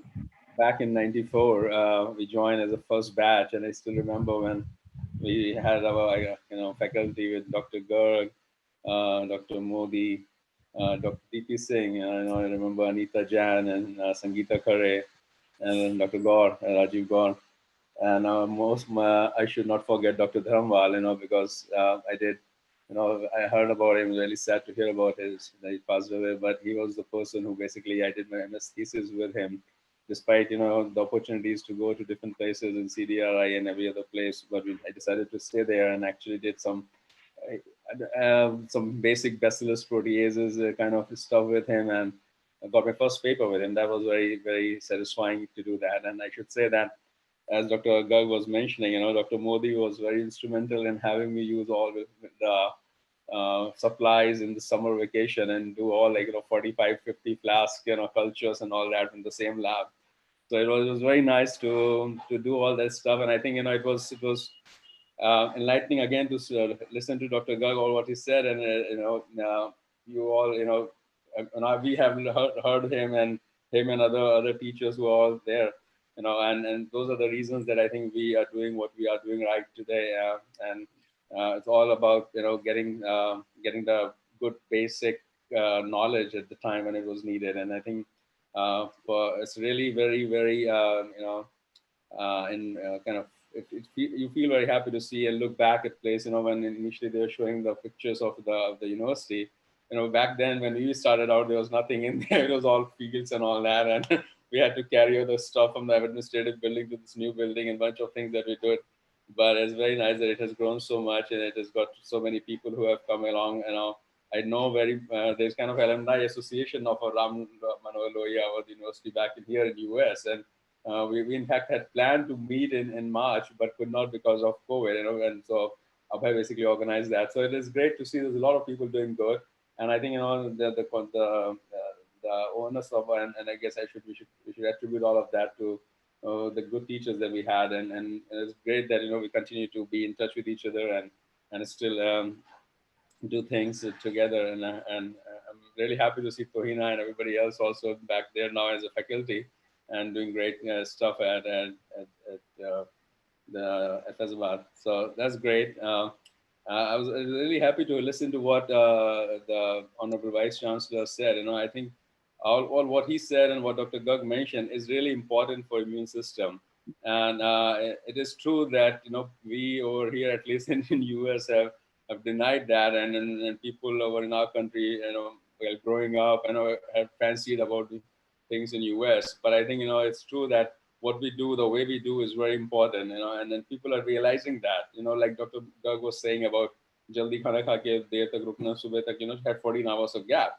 People are going back to intermittent fasting for that reason now. Intermittent fasting is a big thing, and that is what it is. You have to have a 14-hour gap between your meals, at least, after the dinner. So that is, and there's a scientific rationale for that, because there's a lot of things which do get activated if you keep eating, and one of that pathway is like mTOR pathway, which basically shortens your life, and obviously having fruits and all that, and partly, like, people know about resveratrol and other things, they do kind of help and boost your immune system. So it is important, and those are the things which I think are really really important to be taken care of these days. It's not only just about immunity, but building up the immunity is an important part of our every day. We have to evade any infection. Building a good immune response is important. May it be just infection or a tumor and all that. So, Tuina approached me a couple of weeks back about doing this, and it was like I was a little reluctant to do that initially, because this was not like, as she mentioned, my lab focuses on cancer immunology, and we do basically pure T cell signaling and metabolic pathways, and how we can improve tumor control by using T cells which are specifically going to target tumors. But we have done a couple of things. During my postdoc, there's something with influenza, but nothing that I was doing any more until now. And she said, it would be good for the people and at least the students to learn more about something if we can do about and present about immunity against SARS-CoV-2. And since of late, a couple of months, we have been involved in generating some antibody kits and all for the university over here. And I thought, my girl, we'll just give it a try. So just wanted to give a disclosure beforehand. So this is not my forte. This is obviously this is immunology, and I can handle immunology. But in SARS-CoV-2, obviously, as Dr. Garg was mentioning, or the Vice Chancellor, that we still don't know much about it. We still are. It's just like 5-month-old disease that we just got into a pandemic, unfortunately, and we all are learning every day. So basically, a bunch of things that I'm going to present right now is more about a review of the literature and current literature, and I've tried to do as much as I could to be most current with the literature, to give it at least a brief outline, and I don't want to go too much in details, and just want to make sure that there's more pictures that people can understand, and if there are any questions that we can answer. But anything which is in here or in the presentation, I just want to say that nothing is definitive. We are all still learning, and every day things are changing so fast at a certain high pace that's very hard to keep up with it. But we're doing our best, and we're trying to do things as best as we can to understand what is important, and how we can tackle the infection, and what are the ways that we can further the understanding, which can lead to designing more therapeutics or vaccines of that kind. I think I'll move on. So now we know, obviously, all of us by now that maybe this is a SARS-CoV-2 is called for the reason because severe acute respiratory syndrome, coronavirus 2, and the disease which is associated with this is COVID-19. So as I said, I'll be focusing a little bit on the type of immune cells. And as was mentioned, I think Dr. Garg made my job quite easy by telling there's a lot about basic immunology already. So nothing happens in isolation. There's a lot of things, there's a lot of cells inside the body, and each of them have to talk to each other. And bunch of the thing that we see is a response to our immune cells acting against an infection or anything. So I'll get to that, but that's all what we're trying to cover in this presentation, and that would be the take-home message for you all. All right, just a little brief history. I think I don't have to go too much in details. Obviously, we know that it is now a big pandemic which has affected hundreds of countries, 203 or more countries already, and obviously, importantly in US, it came in January, and just think about it. We are only 5% of the world's population, but out of the total infection which is out there, around 25% of the infection is in US. And I would say that it is important, means I think it is also very much dependent on the type of the leadership that everybody has, and that does make a lot of difference. And it did, I think, back in India too. But I think when it is, people are getting anxious about reopening and all, which is important too, because it does hurt economically and socially. But again, everybody has to be very cautious about things when they go out, and having a mask is not a difficult thing these days, and that's important. And the reason I say this is because we over here, went on to go on, open it. A number of states did open, and the result is that now the South Carolina, the state where I live in, is kind of a hot spot now, and we have actually 1,200 cases which are reported today as such. So there's a lot of things which are going on, and we have to be really cautious because things can just spread out fast. And that's what I'm trying to say in here. So some of the terms that you may have heard is like a case fatality rate, which is all obviously dependent on age, and it's all about the percentage in the of the overall interim infection, basically, which leads to a death. And as we know, then Italy has got a lot of that because the older population is in there. And again, then is there a way that I can use this or take away this screen of things? I can't see my slide myself. I'm just seeing a lot of people, and so.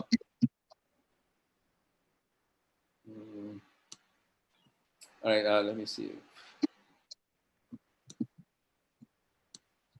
All right, got it. So, so obviously, so there's a number of other terms which I think you may all be familiar about. And one is the infection fatality rate, and it is all about the number of the individuals with the undetected mild case, which could be higher than the official case numbers which are out there. Because a lot of things are not being done, but there will be more individuals which may be infected, as Dr. Garg was mentioning. A lot of infections out there, and it's just that we don't know. But that can lead to a lower infection fatality rate, and can basically be misleading sometimes. But we need to be aware of these kind of things. And reproductive number is what I was talking about. That you want to ensure that it remains low, because any person who can infect three other person, is carrying, is asymptomatic carrier, and it can hurt a lot of population. So anyways, so that's just the background, which we all know what we need to do. I just want to go to the structure of the SARS-CoV-2. Anything that we start with. So this is the infectious agent. We need to know how this looks like. Like the virus, this one is a coronavirus family virus. So, and it's spherical in shape. We know that. It is in this coronavirus family. It is called that because it is kind of a crown-like appearance that you can see on this virus. And it does have, this is the RNA virus. There's RNA genome right here. There is a nucleocapsid protein, an envelope protein. There's a membrane protein, and importantly, the spike protein. And that spike protein is something which is of importance in vaccine development and other things. And I'll come to that as we go along. But this is something is also known predominantly is important for pathogenicity. At the same time, it's very immunogenic. So we have been able to isolate T cells or the receptor binding domain within the spike protein is the one which is basically specific for this virus. So due to which there's a specificity against, if you have antibodies which you're detecting, if you're doing it against RBD protein or the S protein, that is more specific than the other coronavirus, SARS-CoV-1 or MERS or anything else, because they do share a lot of 70-80% of homology, due to which a bunch of the antibodies for other viruses also could react. And as he was mentioning, Dr. Garg was mentioning earlier, there could be a lot of false positives and results or things like that, which may basically lead people to believe that they have infection, or they have antibodies at least, and they can be a little more less stringent in their behavior. So anyhow, that's the SARS-CoV-2 how that looks like. I'm not going into much detail about the mechanistic aspects at this level for the students. As Dr. Garg mentioned earlier, obviously. For this kind of virus, there's a receptor which is known, and this is a receptor which was known for one of the previous viruses also, and this is an ACE2 receptor. There's a bunch of mechanisms which happen in terms of when this virus gets internalized, and how does it activate internal signaling mechanisms, and what leads to the activation of sting pathway or other pathways which lead to the different responses. So there, some of these are also the target molecules or which are being targeted for controlling the virus spread or killing the infected cell, and also controlling a lot of in terms of cytokine responses. So because it does affect JAK-STAT pathway and other pathways. So a lot of inhibitors, and again, nobody knows anything about it, which will work and what will not work. So you already must have heard about a bunch of drugs which have been repurposed to be used for targeting many of these molecules. And given this severity of the disease and the pandemic, there's no time for doing a trial or a clinical or a preclinical trial or anything like that. So things just get authorized by FDA as a compassionate use, and then it goes to basically to the patient. So let me start with a little bit more for the sake of students and and make it a little bit more basic. And I'll stick to the T cell and try to have you understand using this example because I think and I'm sure, like, by now, since you guys are all in MSc or most of the I see there's a lot of PhDs and have already passed through. So you know all about it. I'm sure this may be redundant, but I'll just that is how I've structured my talk. So I'll go through this and let you know in terms of cytokines and other things which will basically cross connect from here. So just going to the basics, and the immune response when we talk about body. And in this case, we're talking about T cell as an example, and this could be for other cells also. But so obviously T cell can be immunogenic, or it can induce tolerance. And it's important for us that our T cells, which are reactive to our self antigens, are in a tolerant state. What that means is that these T cells should not be recognizing or seeing our antigen with a high affinity, and should not mount an immune response. Because if that happens, it is simply going to be causing autoimmunity, a lot of autoimmunity to begin with. So for immune response to be actually mounted, a T cell, which has a T cell receptor, which is simply just, you can consider as the eyes. So we have the T cell precursors, which have 10 to the 15 to the 16 different kind of T cell precursors, which we have, which means that we have these many different kind of T cell receptors on the T cells, which can go on to identify and look for these many different antigens. You don't even know that many number of antigens, and we have that many number of TCRs in our body. But each one of these numbers is like 1 in 1,000 cell will be recognizing influenza, or even when we got to know about HIV, in mid-80s. But each one of us have cells which can recognize HIV also. It's just that now we know that there's this immunogenic epitope on HIV, which can be recognized by our T cells, and we can use that for therapy. By expanding them, and so such is the case also with the SARS-CoV-2 also, and other coronavirus proteins also.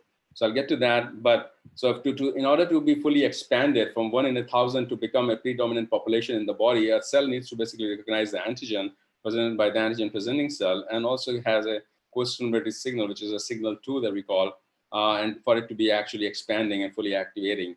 And there's also a signal 3, which is kind of cytokines, which it grows in, and which is in the microenvironment, and which basically leads to its polarization to become either Th1, Th2, Th17, Th9, Th22, whatever, and there's many groups of that, and I'll get to it a little bit. But it all depends on kind of activation, and when the activation is happening, what kind of milieu that cell is having. And it's important to understand that, because that is the thing which is going to come up later on, because of the pro-inflammatory or the cytokine storm, which does happen in case of COVID infection. So the milieu actually all changes, due to which there's a lot of effects which happen on the T cell ability to perform and function and live. And so there's a lot of lymphopenia which does happen, which means the cells die because of a lot of inflammation too.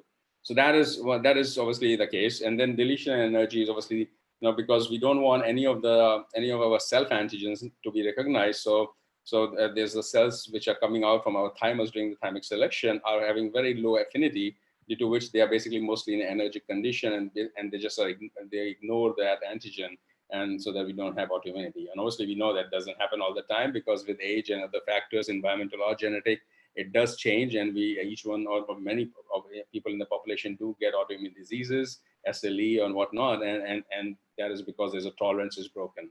So moving on to that, so this is what will be a good example. So in this case, this antigen presenting cell is, and I'm taking a T cell. In this case, it is a class 1 peptide being presented, and so this T cell would be a CD8 T cell, which will be recognizing the antigen on a class 1 epitope.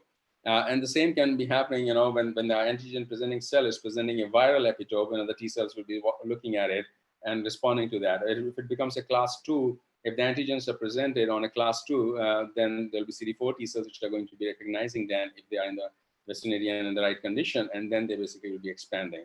So that is a simplistic model, which is all about, before this, after this happens, there's a clonal proliferation, and those cells go on to expand.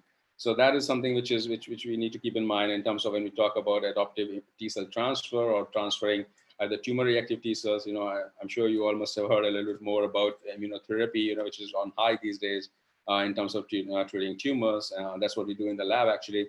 But the same is true also with the virus epitope-specific T cells, and they can also be expanded and actually transferred back to the patients. But obviously there will be different strategy for that. So I'll come to that later. So these are some publications that I have from the lab, but this is just to show that this is because we are all doing everything on T cell part of that, using genetic cells and addressing death pathways or addressing some signaling or adenosine signaling, a lot of immunosuppression and all that in the tumor microenvironment. So the next is obviously, I wanted to have just a slide, as I mentioned earlier, about to give an introduction about different kind of T cells and different kind of T cell subsets which are there. We know that, as I mentioned, there are CD4 cells which recognize the antigens which are presented on class 2, CD8 cells which are recognizing the antigens on class 1, and each of these cells, when they expand, as I mentioned earlier, if they're expanding in different kind of cytokines in the milieu, they turn out to be having a different phenotype to them, a different functionality to them. And all of that basically can be, supposedly if your cell is kind of a naive cell, and if it is basically activating in presence of IL-12, it goes on to become a Th1 cell and produces a lot of interferon gamma, which is a signature cytokine that most of the Th1 cell will produce. And it also have a transcription factor called TBET, which is a signature transcription factor for that subset. And similarly, if you have cells which are growing up in TGF-beta, IL-6, it's mostly Th2 phenotype, where they'll go on to produce IL-4, IL-5, IL-13, IL-10, so on and so forth. And then the transcription factor is GATA3. For Th17 kind of subset, if you have cells which have been activated in IL-4 and TGF-beta, then it basically gives you a bunch of ROR gamma positive, Th17 positive cells which have the ability to secrete IL-17. These are TR1 kind of cells, and T-regulated cells are important. Another very important kind of cell type, mostly, we'll come back also in this case, because there's a lot of pro-inflammatory cytokines in there. So, Tregs are one which are the important cells for keeping the T cell in a tolerant state. So it is important. This is a very important cell type, because if we have to begin with, at least in examples of mice and in humans too, if there's a loss of Tregs and there's a lot of lymphoproliferation disorders which do happen, because Tregs actually control your cell affected population and keep them in a break.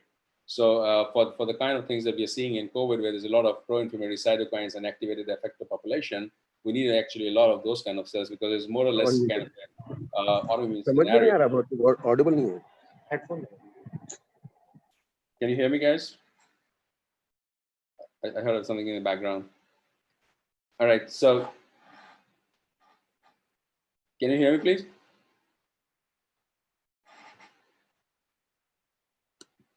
Yes, sir. Yes, sir. Okay. All right. I'm sorry, because I thought that somebody says it's not audible. We can hear you. You can? Continue. It is coming. Yeah. We are audible. Able to hear you. All right. Thanks. So continue. Okay. So I'll come back a little bit now, more on focusing on SARS-CoV-2 infection. And as I said, so there's a lot of interplay between different kind of cells, and what happens is obviously the modulation of the different phenotype of the cells. And they basically work in a different manner. So mostly, as this picture shows, the regulatory B cells and regulatory T cells, which could be high, regulatory DCs, which could be high and good at least, or M2 macrophages. And they're the things, which are plasma cells, effector T cells, natural killer cells, all of the lymphocytes basically go down quite a bit and stop performing their function. And this is all, and we'll come back, that it is all dependent, and this data or these kind of presentations have been made, and they're different based on the severity of the disease. So in some patients who are kind of responding, there's a differences in affected population, or the ones which are more severely ill, there's a more of a lymphopenia and all that. So So just keep that in mind that there's a lot of cells, both lymphoid and myeloid lineage cells, which do have a role, which we're still trying to understand. But again, this is as there's infection which kind of which propagates and the viral load increases, there's a difference in the phenotype of the cells which stay or which are there out in the body, and their ability to fight the virus is accordingly compromised, and their phenotype is totally different. And so it's a kind of a dynamic process which keeps on happening, and it kind of directly correlates with the amount of infection that one has. So, this picture, basically sums it all up quite a bit. And so in here, this shows that there's a SARS-CoV-2 infection which goes through ACE2, and now there's a dendritic cell, epithelial cells, or macrophages, which are all antigen-presenting cells. And as I was showing earlier in a slide, that antigen-presenting cell need to process this, and then the antigen is presented. So in this case, most of the examples have shown that the S antigen basically gets presented quite a bit and is more immunogenic. But what happens is, so when this is getting presented, so there's a lot of cytokines in there because of a lot of other cells in the microenvironment, like neutrophils or so. But then again, now the T cells are going to see that, and then T cells are there are two kinds of cells, which are CD8 T cells, which are cytolytic, and then the helper T cells, which basically help the B cells to produce antibodies. So, and in this case, any of the neutralizing antibodies or antibodies produced against these antigens is important. That is kind of another defense of the body. It's not just all about T cells, it's also about B cells, and the humoral response is an important response. And T cells have an important role to play in that. And then if you have a T cells getting depleted, then obviously a lot of B cell response is also compromised. And so that basically leads to a B cell mediated antibody secretion by the plasma cells. We still do not know much what is the effect of such thing on memory B cells, because to understand memory, we have to have at least a year or two long infection, or at least we have to go back and follow that person that way to look for that. Obviously, we have known and followed this disease only for 5 months or so, so we don't know what happens to the memory B cell and how long-lived this antibody response is there. But we know that obviously there are correlative papers now already coming out which show that there's a differences, and if the T helper cells go down, there's a difference in antibody response or so. And so this, as you can see, there's a crosstalk between so many cells, which is happening between myeloid cells and lymphoid cells. And as I said, CD4 cells is not only just helping them, they also can become a Th1, Th17, or Th2 kind, which eventually will secrete different kind of cytokines, and either it's a pro-inflammatory cytokine or anti-inflammatory cytokines. And as is mentioned on the right side, in the most of the cases have shown thus far that in the mild to moderate cases, you have the high number of follicular helper cells, which are the cells which are important for antibody response, and these follicular helper cells. And in those cases, people have noticed there's more CD4 and CD8 T cells in those patients once they have recovered or they're recovering. There's high IgM or high IgG antibodies which are produced. But if you have a big viral load and it is kind of seen at the later time point, you do see that there's a lot of lymphopenia, which does happen, and then there could be simply a result of a lot of pro-inflammation in there, which leads to cell death. It's a lot of elimination of the T cells or NK cells, and basically leads to a lot of dysfunctionality and the ability of this affected population or CD8 population to go and kill the virus or virally infected cells. There could be a lot of cytokine storm due to which, because there's a lot of activation phenotype, there's a lot of cytokines in terms of IL-2, GM-CSF, and IL-10, IL-7, LMCP1, which kind of gets secreted a lot. So this basically sums that that is important, so everybody out there is trying to target one thing or the other. So some people are targeting B cells, some people are just targeting our antibody engineering, some people are doing now dendritic cell vaccination. So there's a lot of things which are being done to address at different levels with the different expertise that different investigators have to kind of boost the immune response and make sure that the infection can be overcome. So I'll just go in a little bit more specific, not as much, but at least what was in the previous one was a summation of a lot of cells, and here just focusing a little bit more on NK cell again. So not only NK cells, again, this is also differences in complement activation, which can lead to tissue damage and inflammation. So there's a neutrophils and NK cell. NK cell basically degranulate and release a lot of cytokines, which can also cause a pro-inflammatory cytokines. There could be a lot of edema and due to mast cell degranulation and all. So just honing on the same things that there's a lot of crosstalk and there's a different phenotype of different kind of cells out there. which is also again in the same slide. And here it's more about a little more clear in terms of antibody-dependent enhancement, wound healing responses, relating different gamma response. So there's a lot of things which happen once there's a SARS-infected cells. And there's a lot of cytokines which come out, and what happens in terms of inflammation and recruitment of a lot of cells which kind of secrete cytokines or like IL-8 or CCL2 or chemokines like that, and basically overall dampen the immune response.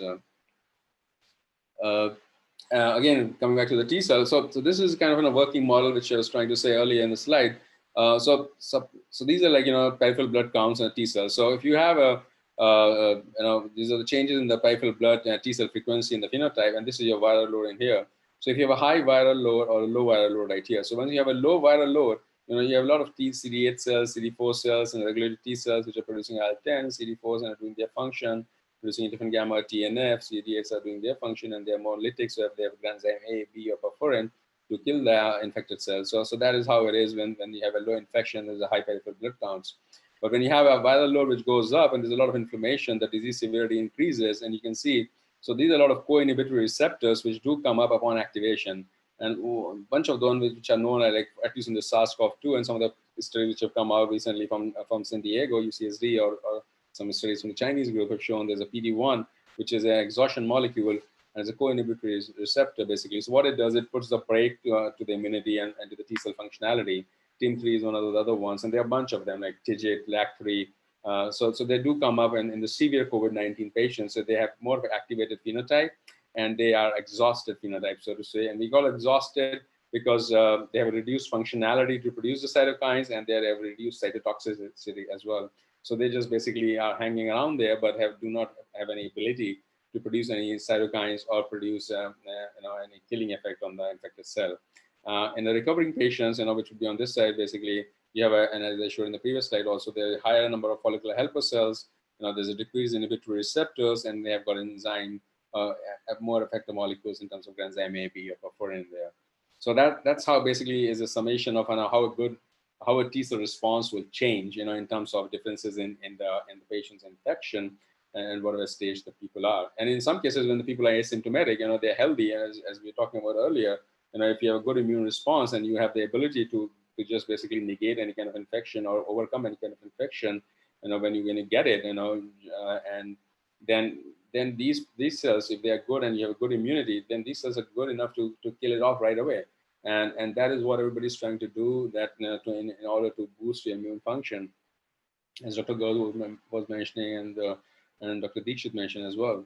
So, all right, next to the B cell response of things. So obviously T cell is an important component, and I just showed earlier, there's a B cell is important for humoral immunity, and Dr. Gaur was mentioning all about the development, and so it's the same. The few things that we need to know about is that SARS-CoV-2 definitely elicits a robust B cell response, and based on the type of antibodies. So we detect antibodies IgG, IgM, IgA, which are easy, and we have detected them ourselves in the lab and found them. All of them are prevalent to different extents, and it can tell you as to how and when the infection has happened. So the first antibody, obviously, which is produced is IgM upon exposure, as you can see this curve, and then eventually the IgG basically takes over, and here is what it is kind of inverse. So if you have a high, initially there's a high CoV-2 RNA, which means there's a much more infection load, and so this is nothing at the time, but when this infection is kind of coming down, this is going up, and in the meantime, there is a very likelihood that there's a lot of antibodies or IgG1 antibodies, especially which has been shown against S protein, or some of them, at least there's a paper also which shows again RBD, which is a receptor binding domain of the S protein, which is more specific. So they show that they have at least some of them are neutralizing antibodies. And that is important because no matter what antibodies we have, if we do not have the neutralizing antibody, which can go and bind, and inhibit the binding of the virus to the receptor, then it is not going to help. So neutralizing antibody definitely takes care of the infection, and so but there are different. If you have out in 10 days of infection, you have more IgG, 10 to 12 days, but if you're early in infection, you have more IgM. But we have seen that somehow, even in the patients from 14 days or 20 days, you can still get a IgM and some subtypes of IgG, IgG1 and IgG4 predominantly. We didn't find any time IgG3, and that's also reported now in the literature that IgG3 is very low. And IgA, obviously, it's more in the secretions in the saliva and all, but it can be detected. So again, as I said, I already mentioned that the receptor binding domain of the S protein is highly immunogenic, and antibodies through this domain have been shown that they have a potent neutralizing ability, which can obviously block this host interaction through ACE2. Again, coming to the point that Dr. Garg mentioned about, and this is a big thing because understanding this is important because there's a lot of tests which are out there and a lot of companies which have come up and started doing antibody testing because you will get to know at some point of time, if despite all this lockdown and all, if you were infected, then you will, and if you were infected and you were asymptomatic, then one would have some antibody sitting in there. And so we have been doing this, for the general population back over here, and have done close to like 50 to 60,000 samples already in the lab that I look at. And again, there are people, there are 2 to 3% people who are positive, but it's important to know that they're not cross-reactive to the other source of proteins in terms of an S protein and N proteins, which are also there for other SARS viruses which were there earlier, in 2003 or 12 or 7. So obviously there's a very stringent way that we have validated our assay over here to the point that it is kind of 99 to 98% very specific and sensitive, which is important. And again, there's no cross-reactivity obviously for RBD because RBD is very specific. So any antibody against RBD, which is a receptor binding domain of the S protein. So if you find that, then that's not going to be cross-reactive, and that's important. So that is our confirmatory test that we do. And in fact, people are running antibody tests IgG1 against N antigen, because Abbott is a company which runs that quite a bit. But again, they come back to us to do that RBD or S because that is what we do, and for a confirmation, because there are instances which people have shown positivity for N antigen, but they're negative for S or RBD, and then it tells you that there's a lot of cross-reactivity, and that is why people are getting reports that are positive, and which is not as good. There is very much of a false positive rate because of that, because the antigen that they've chosen to do is a very, very cross-reactive antigen. There's a lot of homology with the previous version of the viruses. So anyhow, I don't know why they chose it, but if you are anytime thinking of getting any antibody testing, any of you should look for S antigen or S antibodies against S antigen or RBD if you can get that. All right. Again, the important part is, as I said earlier, also you talk about memory B cells and about the duration. So once you have IgG response, it doesn't mean that you are not prone to a reinfection, because we don't know that yet, because we don't know how much of the neutralizing antibody is a part of our IgG pool. We don't know, means nobody has done that. Means there are experiments which are ongoing now with macaques and monkey or non-human primates to see that what is the ability of these cells to basically overcome a reinfection. In some cases, they have at least found 2 monkeys which are promising results, and it has been at least not reported yet, but is out in the general domain that we know about. And so people have seen that the IgG titers obviously decrease by 8 weeks post-symptom. And that's important to know, is how much it is going to go down. Are there memory B cells in there? If you get reinfection, will they produce again the same kind of IgG and will make you immune or to reinfection? And that is all part of the vaccination strategy. And that's why, we get repeated injections. But again, those are still things which are under development because we still do not have the right time, right dosage and other things worked out.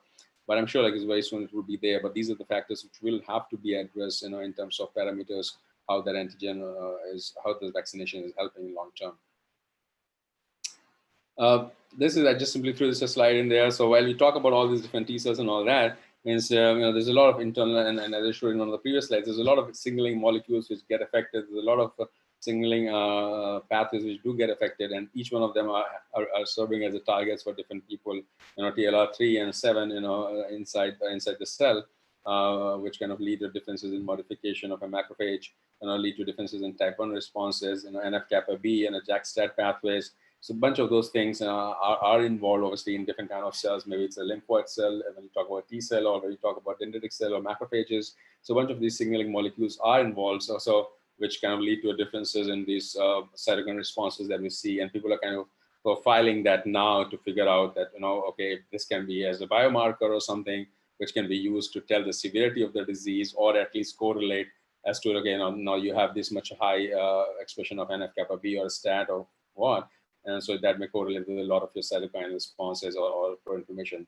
But again, the data is not that much yet. The case, as we all know, are there, but then it's about just saving people right now, and there's not much time for research. Although with time, over the last 2 months, there's a lot of biorepositories which have come up, which are kind of taking it further, and we are doing some things to get a better understanding of these stuff.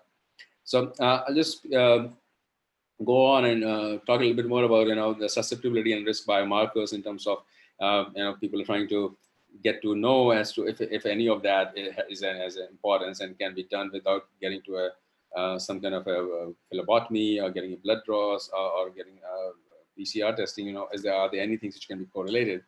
One of the studies has shown that, and it was surprising for me also to look at that. So blood group A was associated with a higher risk for acquiring COVID-19 as compared to blood group O, which has got the lowest risk. Again, there's no rationale for that yet. There's nothing out there, and this is like a isolated study, and everything has to be taken with the extra amount of caution. Just for people who are out there who are A and O should not think that they have high or low risk. But again, those are the studies, and various groups are doing different things. Sometimes of gene polymorphism studies which are going on at various places to figure out in the larger cohort to see if there's any differences in the ACE2 variants, which could be basically leaving you less infected, because that's the receptor which provides the virus entry. And if you basically have a differences in there, will that affect your degree of infectivity? And same is true with the spike protein activator too. So there's a bunch of those things, and as I mentioned, not only at the cellular level or the immunity level, basically trying to look for the T cells or B cells or antibody or cytokines, and also at the level of the structure of things in terms of if it is about receptor binding and all that can be modulated and which can be targeted as well in future.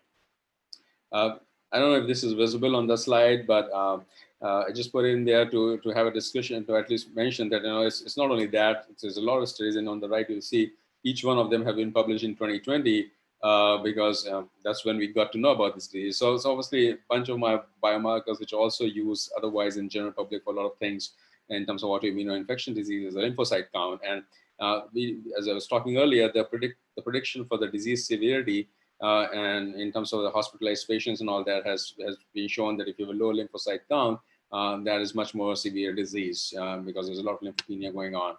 And the same is true with the neutrophils to lymphocyte ratio, to the C-reactive protein, which is an early biomarker for disease progression, LDH levels, and also the platelet counts, importantly, high platelet to lymphocyte ratio has been associated with the worst outcome as well. So, and obviously platelets, and they do secrete a lot of TGF-beta and other things in the signaling pathways, which do affect a lot of immune response and cause a lot of suppression. So again, those are just simple biomarkers, at least which people are looking at and out there, just for you all to have a broader understanding of things as to what can be done at different levels. And the same, in terms of a bunch of cytokines, it's not just IL-6, which I think is much in the story everywhere, but there's a lot of other cytokines, which is like IL-2 receptor, which is CD25, is a soluble receptor, this one, and IL-8, IL-10, GM-CSF, which has been associated with the disease severity. As I was mentioning earlier, again, there's a lower CD4, CD8 counts, lower NK cells in the PBMCs of the severe COVID patients have been shown. And the exhaustion phenotype, as I talked about in terms of PD-1 and TIM3, have been shown that these cells are exhausted, so they do not do the appropriate functions. So there's a lot of phenotypic changes which happen in the monocytes, and all of the pro-inflammatory cytokines get secreted. So each one of them, obviously, people are trying to use them and use antibodies against them to see if they can basically be used to treat the patients. And one of the prominent ones which is being used is IL-6 and IL-6 receptor antibody. And there's already these clinical trials now on the left. These are all the clinical trials which are already out there, and people are doing this for the patients by using antibodies which are against IL-6. And the whole idea being that you definitely kind of make your disease less severe and try to have patients who are in the ICU out of there, because when you are able to at least control a certain degree of inflammation in them, in most cases, which is predominantly linked to IL-6 levels. again, so to sum up, a lot of other therapeutic options, by using this knowledge which we have gathered thus far, this slide easily shows that ACE2 can be one of the target. People have heard a lot about remdesivir, which was used prior to this one. It has some history of being used in SARS-CoV-1 earlier, and so that is there, which is being used. And I think it is kind of more of a nucleotide analog, which halts the RNA synthesis. So that's and it basically acts on a RNA-dependent replication mechanism in here to control the spread of the virus or growth of the virus. There's a lot of literature now already about chloroquine and hydroxychloroquine, and there's a lot of controversy about that. Initially, some of the studies came up when they showed, without proper controls, actually, that it has got some value to it. Now I think more control studies and more control data have come to show that the difference between having a chloroquine or not having a chloroquine is that you get off the viral load one day early or so, or less than that, and it does not make much difference to the lifestyle or anything, or to the severity of the disease. So again, but in terms of mechanism, we all know that for other reasons, research which was done using or has already been done, chloroquine is used for the in autophagy, understanding a lot of autophagy pathways. It does enhance Treg function, enhance antigen processing. In fact, it leads to a lot of CTLA4, which is another molecule is expressed on a lot on Tregs and make them much more suppressive. And so initially the thought was that that is one of the things which can be basically secreting more of the anti-inflammatory cytokines and lead to better control of the virus spread. But the total outcome is not that great now. So again, still things are being done in different combinations and all. As I mentioned, in terms of inhibiting IL-6, IL-8, so there's GM-CSF, all of those are important cytokines which are pro-inflammatory cytokines, and in this case, too much of that basically affects a lot of lung pathology or other phenotype of the cellular compartment, and so that is basically targeted too. And importantly, as I think Dr. Garg mentioned briefly about using the plasma, from the recovered patients, COVID-19 patients. We can simply get in cases where it is absolutely required to treat a patient who is on the deathbed, kind of treat them with the convalescent plasma, which is obtained from the recovered COVID-19 patients. And because they do have most of them do have the neutralizing antibodies, which can be actually just injected passively, and get some degree of recovery into the patients who are very terminally ill. So that's another strategy which is working on. Again, coming to the efforts which are all over the world now for developing of these vaccines. So obviously, the whole idea being either, you have RNA vaccine, you can have a DNA vaccine, you can have a recombinant protein vaccine, you can have very vectors which can express any of that when they are put inside or along with the cell to express it inside the body. You can have inactivated viruses which can go in, as is the case with a lot of other viral diseases, which we were talking about earlier. And there could be a lot of attenuated vaccines, which can just be injected and then cause an antibody response in our body, or a cellular or humoral response. But again, those are the things. Those are the simple logistic theoretical things, but none of them has been tested yet as stringently as it needs to be. So a lot of stuff is going on through the phase 1 trials and through FDA, and to have a large scale production of that, so that it can, once it has been confirmed that any of these work, then at least it can be administered to render people out there with some immunity and have a little bit back to business kind of stuff. But those are the things just still being done, but are being done quite a big level, and as I mentioned earlier in that slide, so there's a lot of ones, as I said, RNA vaccines, DNA vaccines against target protein, which will be mostly S protein in this case, so as to elicit more of the immune response for this against these proteins, and then basically different vectors which will be used to do this kind of thing. So these are pretty straightforward otherwise, but again, to making these ones and to have them functional inside the body is no small task, and requires a lot of standardization to develop and make sure that it does what it's supposed to do, and the protein gets formed, and the T cells or the B cells and all that can actually respond to that in a good enough manner. So so all of that is work in progress kind of thing. Some of the companies, importantly, this Moderna they have kind of started also with the microRNA 1273 is encapsulated and trying to inject that, and for the engineering kind of full length of the S protein, which can result in a lot of immune response. So the clinical trial is already on. They already enrolled 126 or 200 patients or something like that, and things are already off the ground. And hopefully there's some promising results, which were in the news a couple of weeks back. And hopefully these things still need some more refining. But there's a lot of effort, as you can see, in different places, not only in just US, in China or in Europe, where people are doing either the DNA vaccine, which is a full-length protein, using the adenoviruses, which is getting the full-length protein with S proteins, using the dendritic cells, which you can infect with the lentivirus and express the antigen for this COVID-19, and then inject back into the patient so that it can mount an immune response. So again, you're making artificial antigen-presenting cells with the same theory that you have the S antigen expression in there with the artificial antigen-presenting cell. And the whole reason is that this can be off-the-shelf thing, because you don't have to have autologous dendritic cells to be manufactured, which takes a lot of time. And then obviously there's a lot of things about, we go for autologous disease because, to evade kind of a graft versus host disease and allo responses which can come in. But in most of these cases, what we're trying to do is that because people are so lymphopenic already, and they're in most cases when they're very severely ill, so they don't have any much cells left actually to mount a robust immune response to cause GVHD kind of thing. And by the time that it happens, which is like 50 to 60 days, it's mostly that the T cells the APC will do its work and kind of mount immune response, which will be good or effective to take care of the virus. So these are the bunch of things which are happening out there for the different platforms which are being used for vaccine development by different companies and academic institutions. Again, as I mentioned, the neutralizing antibody is a good platform. People are working on that by doing a lot of antibody engineering, using some of the clones from the COVID-19 patients and trying to further them and produce more antibody and trying to make some hybridoma, which is still in the progress, or engineer. There's a lot of new technology which are available, which can basically alter the Fab binding or the FC binding portions of the antibody, which may result in a better binding of those antibodies, or also result in a much better prevalence of the antibody long term. So a lot of those things are happening all around, and a lot of preclinical data is being tested. Other strategies are testing the preclinical models with the total aim to make sure that we have some neutralizing antibodies which can be used simply to get the infection under control.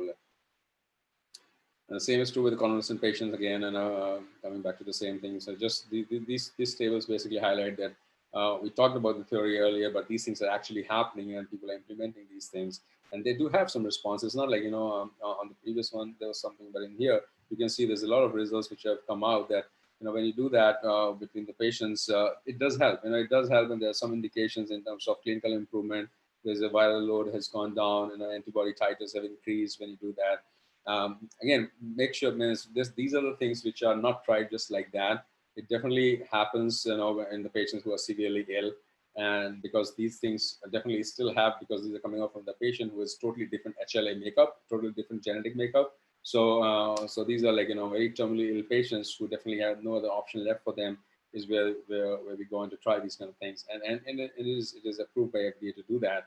So there's a whole checklist of things that you see, and then actually go on to use this kind of thing. So we have a bank over here at MUSC who is banking this. Now we have 40 patients. Earlier we had the convalescent serum plasma, and we already have the clinical trial up and running, and we are getting some of the samples from them also to not only just do the antibody testing, but also to use it for a bunch of other studies that we're planning on.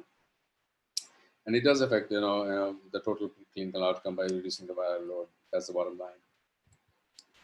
Again, also I want to say it doesn't work all the time, but that's all we can do. So I want to skip a little bit more now and come back from the literature to show that what we have done a little bit. And it's not like, as I said, everything is on the lockdown and the labs have been closed, but we basically try to do as much as we could. And these are the things that at least while I was doing things to develop the antibody ELISA, we went on to do some of those experiments. I'll just share some of the data with that. So this was basically done to expand the T cells, which were specific for SARS-CoV-2. And again, the reason was, and there at least was one paper coming out from UCSD in Cell a month or two back, or 2 months back, that even the normal, and as I was mentioning earlier, even the normal individuals, each one of us have so many different T cell receptors that can recognize different antigens. It's just that, they have 10 or 15 or 16 different kind of T cells. So we don't know, if we have any T cells in us which will be responsive to SARS-CoV-2. And that study did show that even the asymptomatic patients do have the T cells. They have never been infected, but they do have T cells which can be recognized by SARS-CoV-2 as antigens.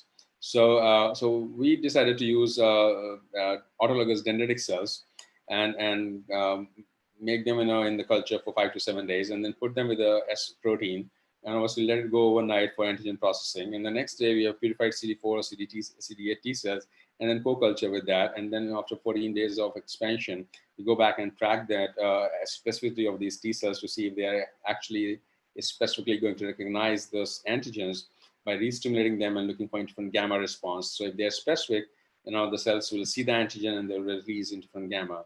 So that was the strategy in here.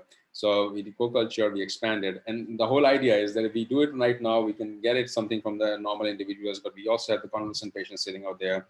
And we also have a whole bunch of population that we have tested, for the antibodies from the asymptomatic, which we have like 50,000 samples already tested. So we have a lot of, at least, the 1 or 2% are positive. So we have around like 500 or so samples from them, so which we can get and get some blood from them to do all these assays and expand more T cells to actually bank these cells for future use for adoptive transfer.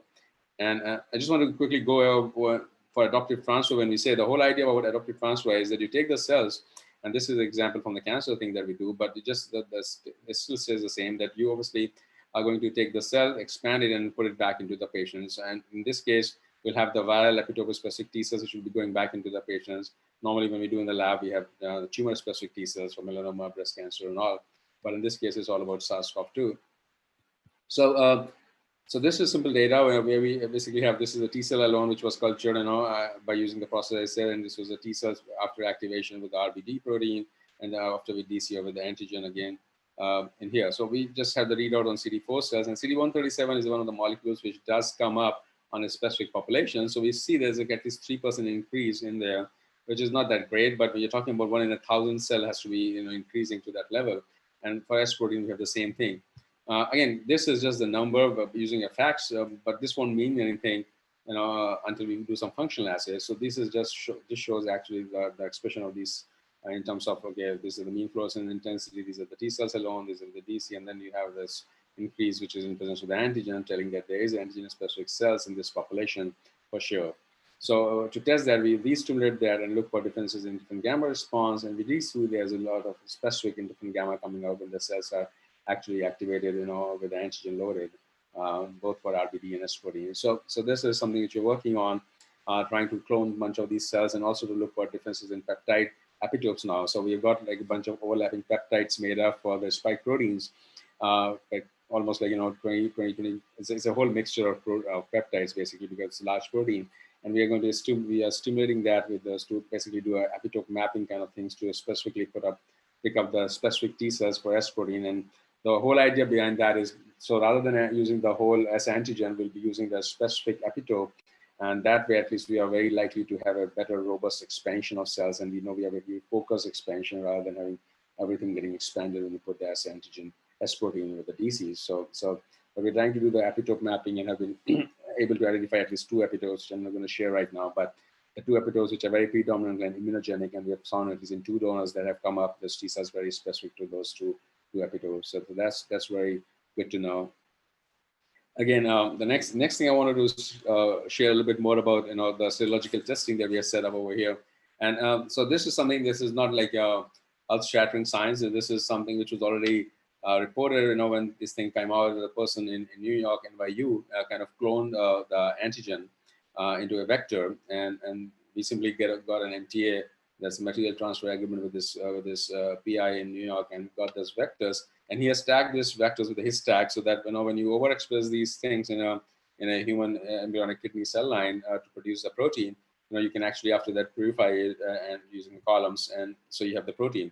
So the whole thing that you need for doing an antibody test anyways is just to have a protein. So we got these vectors, and we also, in the meantime, got in with a company which also was offering these services to expedite the process. And we got it done both ways at home and as well as from the company. But the overall is that we have to have a protein. So we got the protein, both S protein and RBD protein.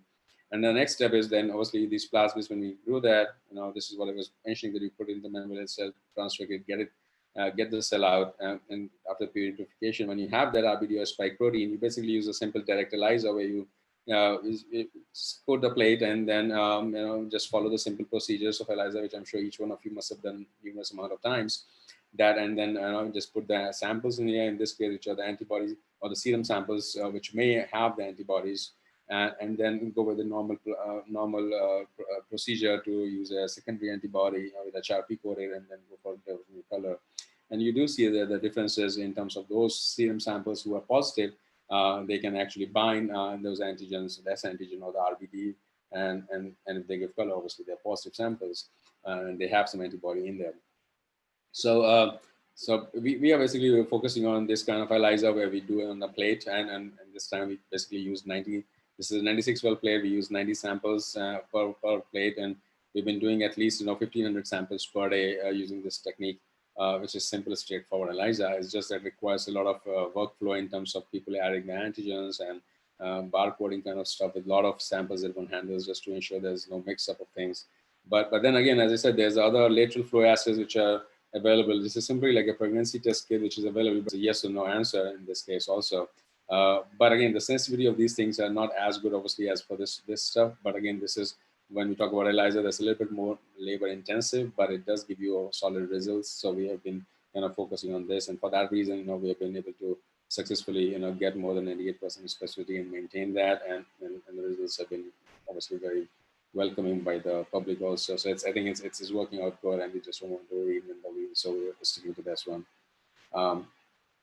Anyway, I just wanted to share I think it's the last slide I would have for my data that we have produced. So this is just to show an example then out of the, I think I took a data until like May last or mid-June, where we had done like 16,000 patients, and out of which we've got like 289 positive. And these are like journal public, and it's out from, from the asymptomatic individuals actually. And then also a bunch of them were negative. So basically what we have is, as you can see, this is plotted on a day-to-day basis. But we find in the journal public somewhere around 3% infection is there. But these are all asymptomatic people who have got antibodies in them. And so which is kind of, one can take these results both ways. Just because you're positive in an antibody response, we always give a note of caution that it doesn't mean that anybody is less susceptible to reinfection. You still have to be taking the same kind of cautions. It was your good luck that, your good immune system actually, which kind of helped you not to get too much infected and back in the hospital, but you were able to overcome the disease and you remain asymptomatic and had developed antibody response. But again, and if you're negative, then also you need to continue to do what you're doing and stay safe and don't develop any contact with any kind of people. So it's both ways. It's just about, while there are a lot of RNA testing and other things which are going on, which are depending on nasal swab and other things, at least these things are for the general public who are asymptomatic and are very interested to know at least at some point of time whether they're infected or not. But again, this is all about harnessing the antibody and trying to give a results of that and looking into that, how one does. So that's what we have done a little bit over here in terms of learning more about or developing strategies of how we can handle SARS-CoV-2, either by banking a lot of T cells, which is the whole idea in our case, to at least when needed, we can at least give it to the partially HLA matched individuals from our bank, and they can be infused. The terminally ill patients actually can be used for that one. And also at the same time, this kind of antibody ELISA testing, which helps people to understand what their status is currently and accordingly follow social guidelines. So I would conclude, again, by that obviously this is unprecedented nature of this disease. We all know that. And I think it's great to see that a lot of basic science people, clinical science people, and the community has come together to do remarkable stuff in the last 6 months or so.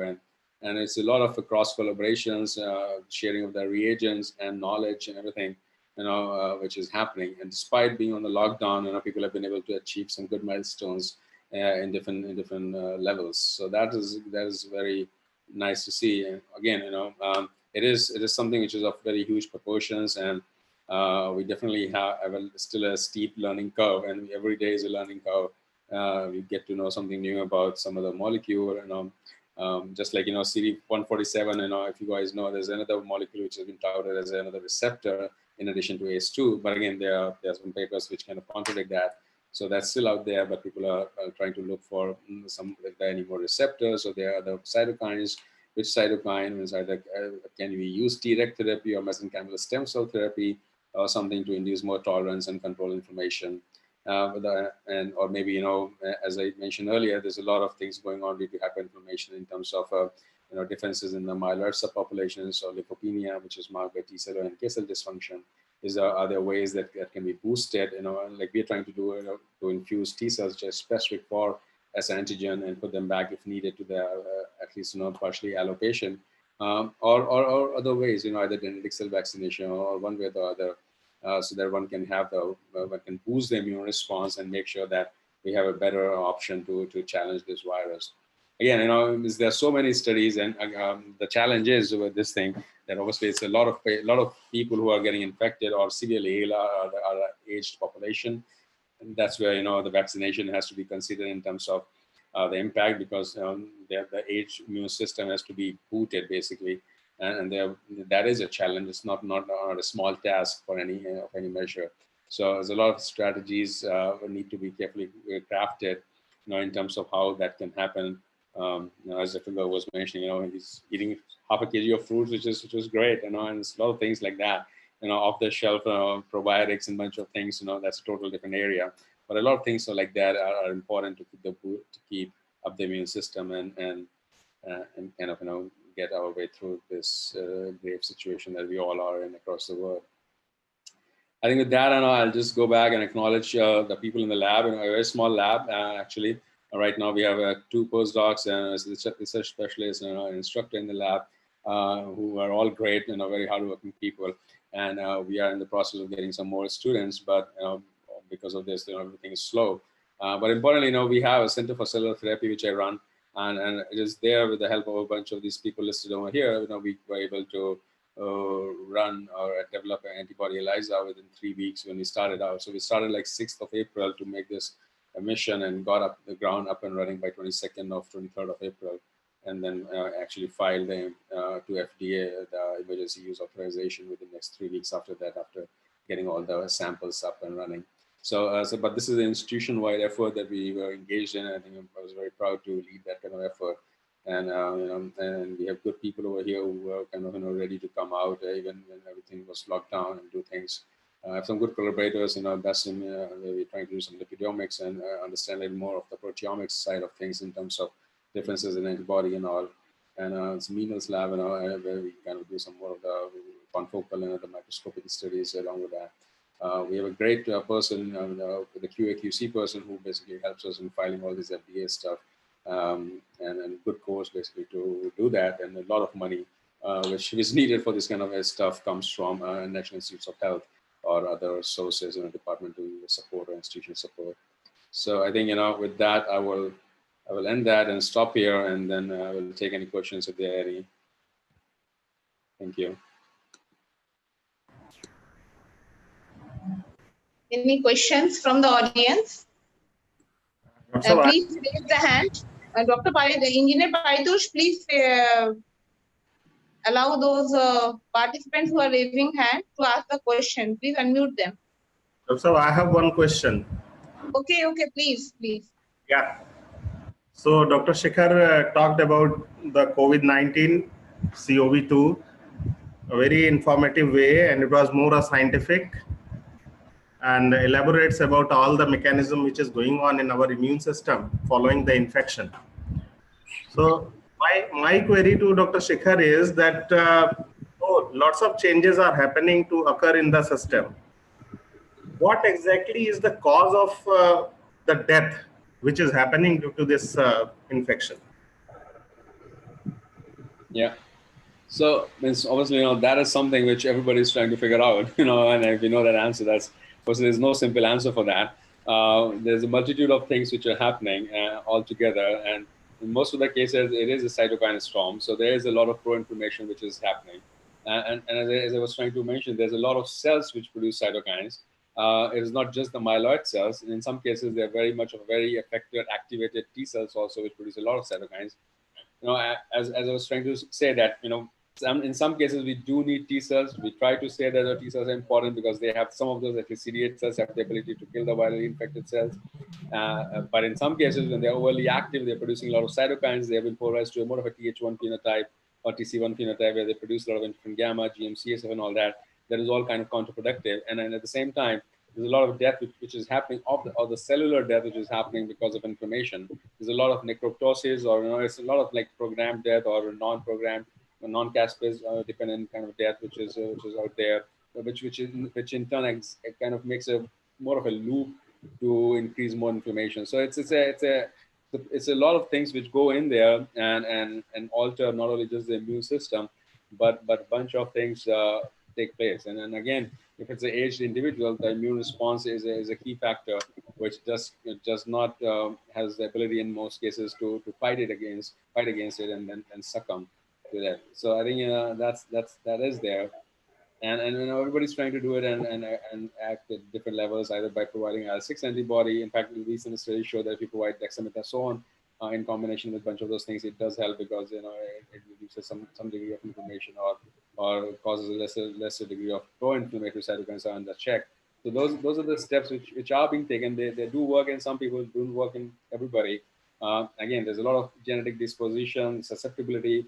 The things that we're trying to do over here, because we have a lot of population, a lot of samples that we have done with antibody testing. So there's a lot of differences in susceptibility between the Afro-American people as well as the Caucasian people and all. And everybody responds differently. As I was mentioning, some people are trying to figure out they're responding differently because of they have differences in some kind of a polymorphism of ACE2 or what. Some people are trying to see if there's differences in why are these people basically more of a super responders, where some of them are basically already having high titers and not having infection. So there's a lot of things which are there and they do play a role. And it's nobody can point out like for one thing, if that was the case, then we would have the treatment by now. But it's so many things which play a role, and it is hard to just take care of all of it all together. And also when the population which is getting more infected is a 50 plus years, 60 plus year infected. And again, it's all about the eating habits. A lot of habits which are there. As you say that US has got maximum number of deaths than any other country. It is likely because of a bunch of the reasons when we started out that Dr. Dixit, the VC, and Dr. Garg were mentioning. A lot of those do play a role, and obviously people may admit it or not, but I think it's important to have good habits all through, and you'll find out later in life when it is important. Right, Doctor, I think one thing which we should not forget, that the viral infections of the respiratory tract, which are primary in nature, they lead to the secondary infections by the bacteria more severely. So don't you expect some kind of such combined infections with this SARS-CoV-2 and later secondary infections with the bacteria, which is creating more trouble? Yeah, that's always the case. That's why people were always worried about giving all those immunosuppressants or any kind of drugs initially, but or any kind of a pro-inflammatory drugs, so cyclophosphamide cyclosporine kind of stuff or dexamethasone. But again, you want to save a life or you want to just leave it like that. It's all the same thing that we do with the tumor patients. Also the same thing. We have to take some kind of aggressive regimens in some cases, not in every cases, but then you have to be ultra careful with those guys when you do those kind of things, that they have to be in a condition in ICU where they are less prone to infection. But again, you definitely make them more susceptible and to infection for sure. In these kind of and they already have got an infection, so obviously their comorbidities are quite high anyways, and you don't decrease that for sure. I agree. Okay, thank you.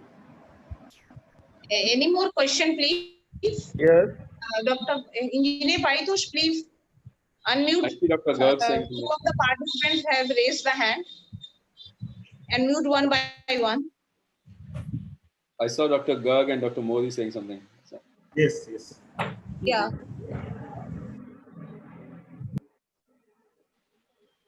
Yes, sir. Dr. Modi, you had something? Yes. What do you speculate about the development of vaccine? Looking at all the data presented, how soon it will be possible? Is there any hint to be given? Yes, Because sir. there are not many companies working on it, Yeah. making the try, but who will win the race? It is not the race only for award, it is for the safety of the humanity. Who will be coming up? Any idea? Because you have presented all the data and everything, the companies which are working on it. So what do you speculate about that? Yeah.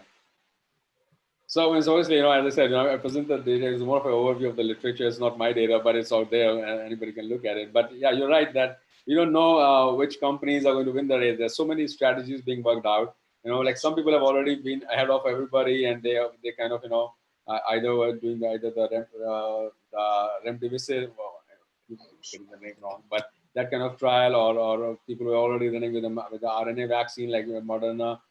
And they are doing the phase 1 clinical trials.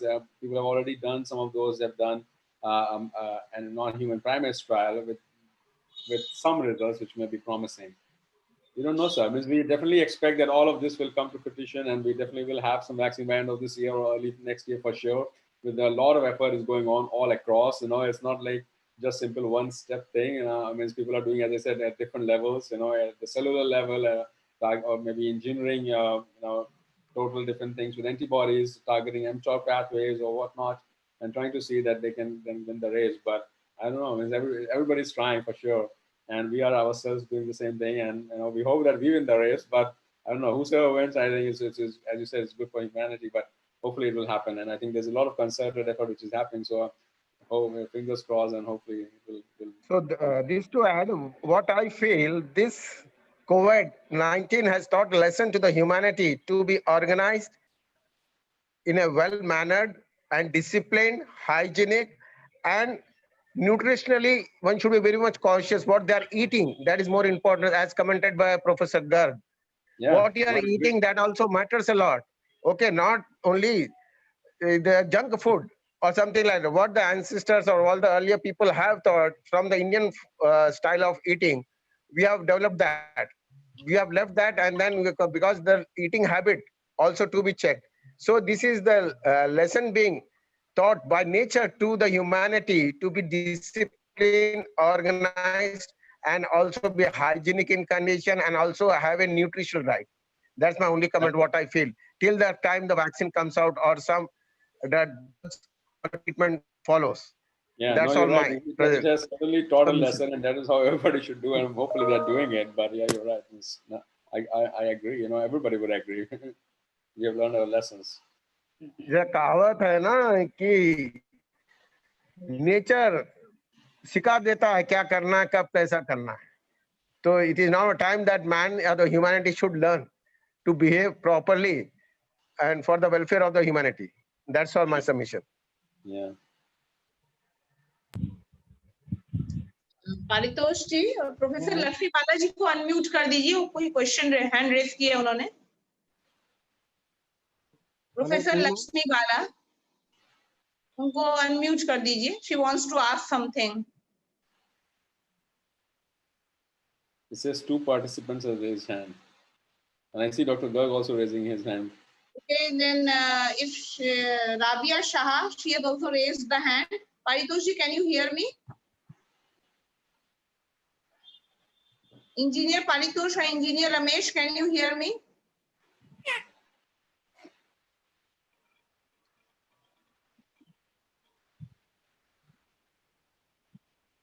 Yeah, hello. Hello. Yeah. Dr. Yeah, Dr. Shikhar, it was a very informative talk. I had few concerns, and I would like to ask, in the senior citizens, like those who are more than 60 years of age, it is often seen that the mortality rate is less than 3%. But the condition of acute respiratory distress becomes much more severe in the elderly people. So what is the reason behind it? Yeah, ma'am. As I said, I exactly don't know the reason behind it. Because we know all we know is that there's a lot of things happening, and lung is one of the primary primary targets. People with asthma or diabetes or hypertension. It's also about the expression levels. When we talk about, I did not show that, but obviously the expression levels of ACE2 is not uniform in every tissue. So it is very different, and thereby the target organs are different, and the severity is different also accordingly. So those are a bunch of the factors. And again, when it comes to the elderly patients, it basically turns to immune response, and a lot of people who have gone through this severe cases are in the category of obese and other things, which are not helpful or healthy anyways. And then you have on top of this any kind of infection. It's just even forget about this one. Even if they have any other coronavirus infection or a flu, in fact, probably they'll end up same kind of severe conditions. But again, nobody can predict that. This is very. It didn't give us any time to get to or think about and get ready for things. So, there are a multitude of factors, and expression is importantly that one. Often microRNAs, they are also correlated with it. So is it something, there is any role of a specific kind of microRNAs in that? So I've seen like a couple of papers which have shown in the serum or other places with the microRNA. I don't remember which one, but they have shown some microRNA. We have a collaborator who we gave away at least a lot of samples, and he is currently doing a lot of microRNA analysis. That's all he's interested in. And we don't have his data yet, but I'm sure there is. All I know that he was able to obtain a good bit of RNA from 100 microliters of serum that we gave him, and he was happy about it, and he's doing things on that. But you're right, means there's a lot of microRNA exosomal involvement in there as well, which people are trying to isolate and trying to look for differences in different pathways which can be affected. Yeah, for sure. Yeah, thank you so much. You're welcome. Thank you. Akash Ranjan wants to ask. Please unmute Akash Ranjan. Ramesh ji. Hello. Akash Ranjan has Very good raised. afternoon, sir. Myself Akash Ranjan from Dr. Ram Manohar Awadh University, currently as a trainee in CSIR, CDRI. So my question is, like we already know that RNA viruses have very high mutation rate. Thus, coronavirus is not an exception. It's also a RNA virus. Sir बहुत ही hot topic चल रहा है कि इस वक्त पतंजलि ने एक drug बनाया है जिसका नाम है कोरोनानिल. सो माय क्वेश्चन इज कि क्या ड्रग्स पॉसिबल हैं इस वायरस को रोकने के लिए, क्योंकि अभी तक हिस्ट्री में जो कोरोना वायरस या जितने भी आरएनए वायरसेस हैं उन्होंने मल्टीपल फैक्टर्स रेजिस्टेंस जो है शो किया मल्टीपल फैक्टर्स के थ्रू. तो सिर्फ वैक्सीन ही इसका पॉसिबल वे है या ड्रग्स से भी हम इसको ट्रीट करा जा सकता है? सर इसमें कितनी संभावनाएं हैं? नहीं भाई, सब संभावनाएं तो सभी लोग ढूंढ रहे हैं. संभावनाएं तो पूरी है, और रामदेव बाबा ने क्या ढूंढा है वो तो बताएंगे. लेकिन ये कि for sure, obviously, I don't disagree. There must be something. I don't say कि आयुर्वेद में कुछ नहीं हो सकता और एलोपैथी में सभी कुछ है या कहीं और है. But you're right. Means, that is the next degree of things which we have to handle, which we don't even know about, the degree of mutation and all that. People are still, it's so early to figure that out, because we don't even know how to control it anyways. And once we find out how to control it, I'm sure that the next step is this mutation, and that will be another mountain to climb actually. But it's not like people are not thinking about it, and people are trying to already do that kind of extensive sequencing to figure out, at least from the isolates which are coming out from the lungs or other places of the infected individuals, to see that if that is happening. And there are, obviously, you're right, there are some reports which have already started to say that might be a possibility, and most so in China, I think they have said some reports to come out from there. Over here, I've not heard anything, but I'm sure people are going to find that out very soon. Right now, obviously, the whole idea was to save people. Again, for that reason, it's not only just the repurposing of the drug. We repurpose a lot of drugs actually. Hydroxychloroquine, chloroquine, and other things were all repurposed. If they work or did not work, that's one thing. Dexamethasone or other things which are being tried are all repurposed. So there's a lot of people are trying antivirals. I heard about that case in Jaipur also. The people tried antiviral and antiretroviral actually, and it worked. So there's a lot of things which are like that. And again, these days, you can only try, and we don't know. There's there is a lot of scientific background they can always get for every drug or every pathway that you will target, but obviously not in SARS-CoV-2, in something else. And then you try to extrapolate that and hope for the best. Some people get a better results than the other ones using some molecules, some don't. Again, so those are the next steps, and there's no denying the fact that there will be those kind of things which will be addressed eventually in terms of mutation and all that, and what is the mutation rate and load and all, which is affecting the immune response or escape or what. Yeah. So my another question is, like we are all the postgraduate students. So the thing is, we all want to pursue our career for PhD like in abroad. So we don't have any much information about how we can pursue PhD especially in USA. So can you guide us some light on how we can manage to go abroad for our further studies? Sure, bhai. Again, आजकल there's so many things going on. Everything is closed on a shutdown. So if you want to wait for another year, then you are asking, for something. But there's this normal process. You have to have your GRE scores. Every university has a website where you can upload your scores and submit an application. You have to write some kind of essays with your interest. It is always advisable to find out, the universities where you think, because sometimes when you land in here and you find out, okay, you want to do like tumor immunology or cellular immunology, and and this is the strength of that place, and that is where the graduate students come from and all that. But in the end, it's a little bit of disappointment to not have a seat on that particular PI's lab and all that. So in that case, it's always good to write ahead of time before and to that PI and make sure that he or she basically keeps a space in case you are accepted. Then maybe you can come over there. That's one thing I always say that. And obviously your essays are important determinant because you already get considered when you have your scores in place, which I'm sure you will in terms of all the requirements. But yeah, otherwise it's a standard process. But right now everything is on a shutdown in terms of J1 or H1 visa. So that's something which is not going to happen. I don't know. I hope it does happen, but I don't know if it will happen until next year. For sure. Yeah. But yeah, good luck. Let me know if we can help you in any way or form. Sure. Thank you. A lot of questions, but there are time limitations. So let us limit to only 2 more questions. Please unmute Dr. Ravi Mishra and thereafter to Ankit Verma. We can limit to only 2 more questions because a lot of time Dr. Shekhar is already giving to us, and it is a very odd time for him. Yeah. I would say, Sohina, I see Shuchi's hand, so I definitely want to answer her question. Yeah, okay. So please unmute Dr. Ankit Verma and thereafter to Dr. Ravi Mishra, and thereafter we will close this question answer session. One by one to Dr. Ankit Verma and then to Dr. Ravi Mishra. Yes, sir. Good afternoon, sir. Sir, my question is very small.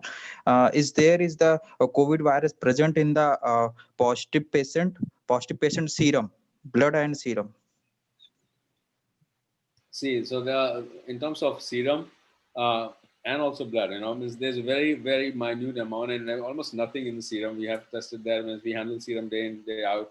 And there are studies already out showing that, at least for places like ours who do 15,000 tests or more, every week, then 5,000 every week. So, if you denature your serum samples for 15 minutes at 56 degrees, nothing is left. And so you cannot isolate any RNA or any viral particles in there.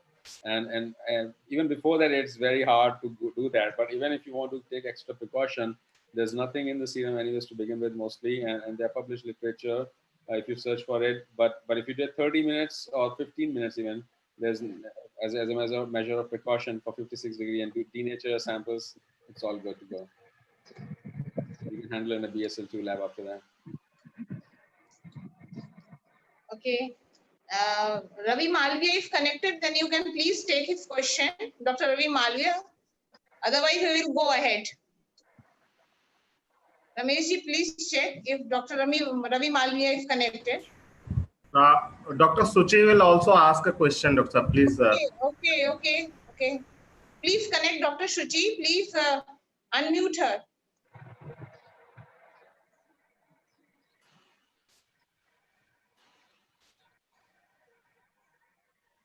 Rameshji, please unmute Dr. Shuchi.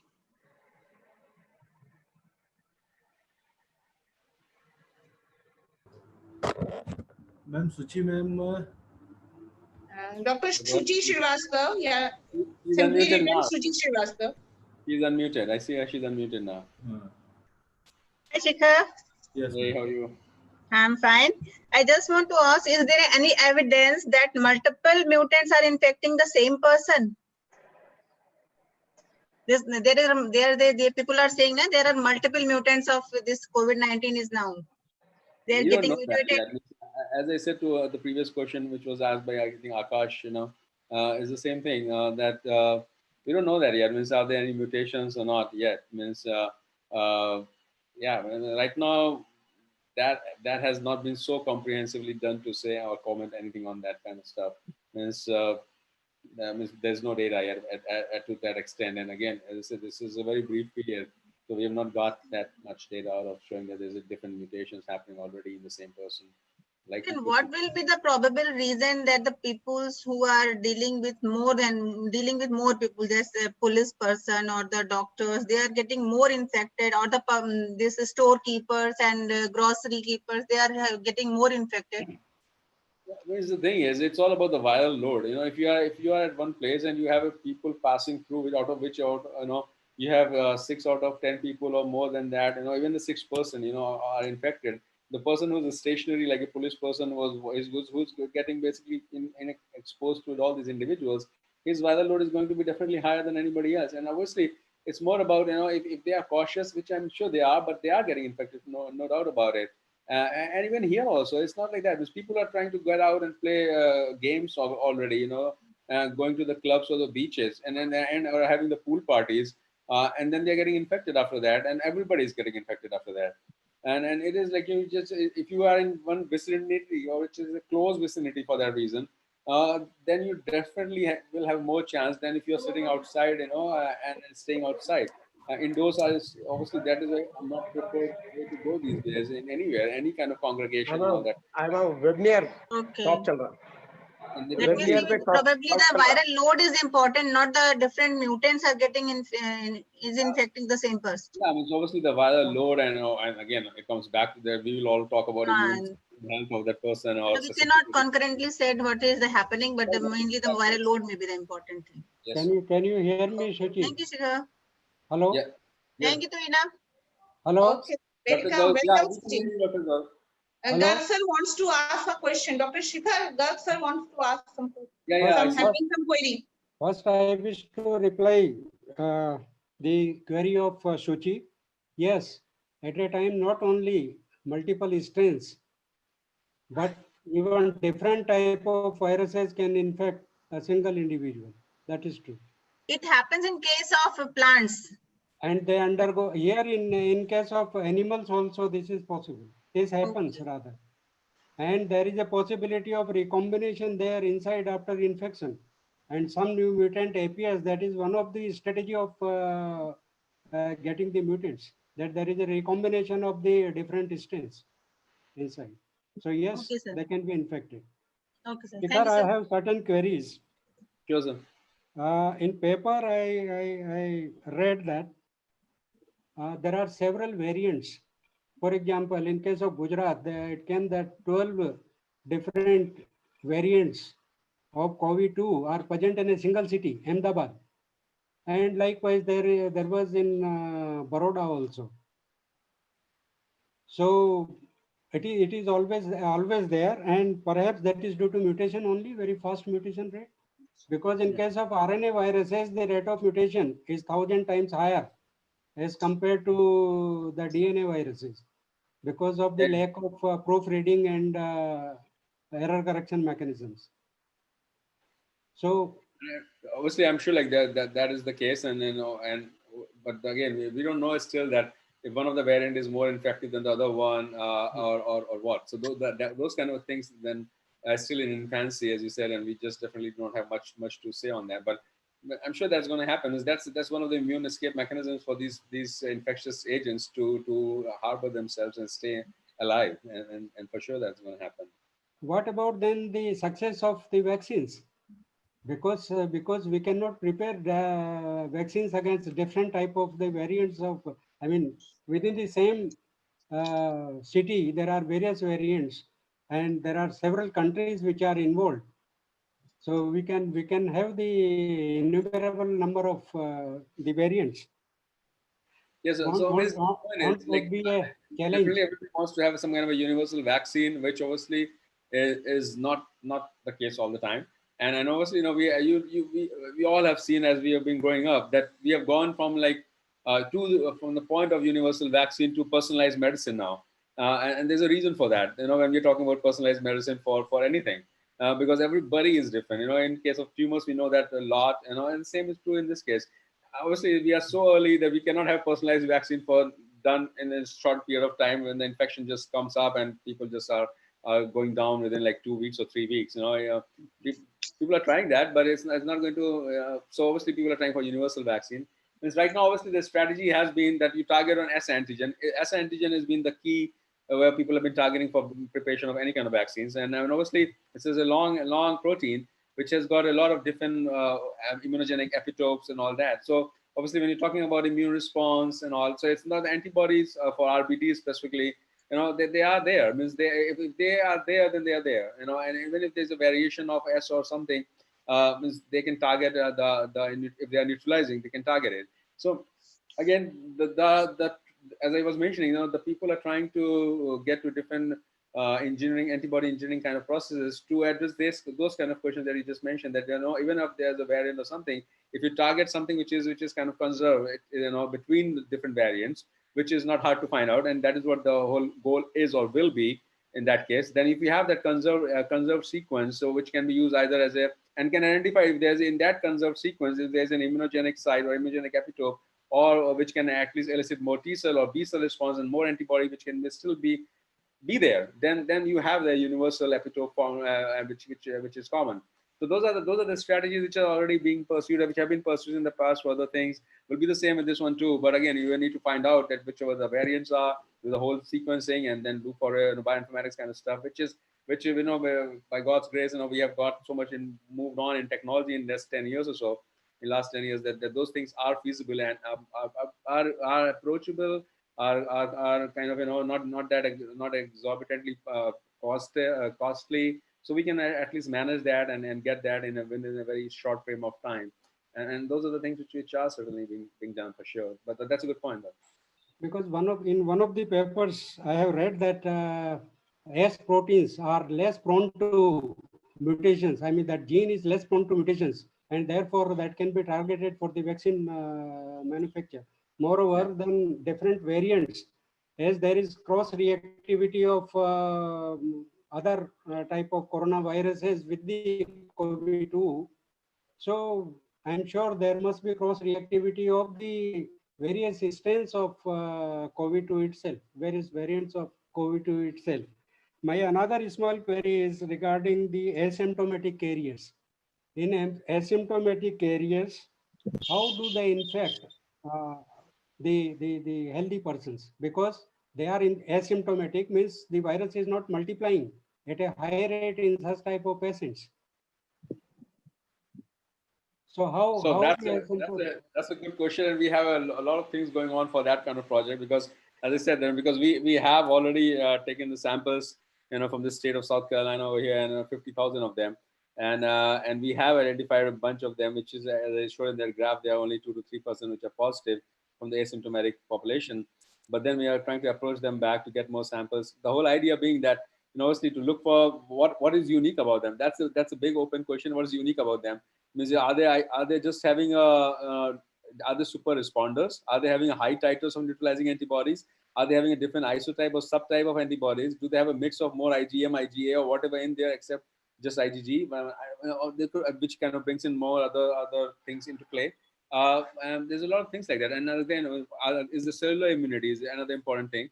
Means we have tried to track back to these people to get their bloods so that we can actually see that how the B cell phenotype is. That they have a more of a already existing some kind of coronavirus infection that they had earlier, and they have these cross-reactive antibodies already present in them in a larger amount, due to which they were able to succumb the initial load of virus, or basically take care of the initial load of the virus, and get rid of it. And then obviously the body was good enough to just have more antibodies being developed for the new infection. But those are the things that we don't know, and nobody knows. But that is our more target population right now. And in fact, we have a project which is actively looking into that kind of stuff. And there's so many parameters which needs to be looked, because we don't know what is unique about them, but we know there's something unique in them. And more so, it becomes more complicated when we talk about different populations. So even Asians versus African Americans versus Hispanics versus Caucasians, then we have all of the different tiers of expressions of these antibodies and all that, and what makes them different due to genetic makeup or not. So those are all open-ended questions which needs more investigation and time to address them.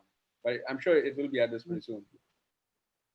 But this discussion can be, logical for protection of asymptomatic patients. But how come, if virus is not multiplying inside their body, if it was multiplying, then there would have been symptoms. But if it is not multiplying, that is one thing which we don't know, because viruses is not that they are not multiplying. It's just that for KSHV or herpes virus, we know that they have been latent for years and years. And in KSHV, we know, or SHSV, we know that it can be latent in eye.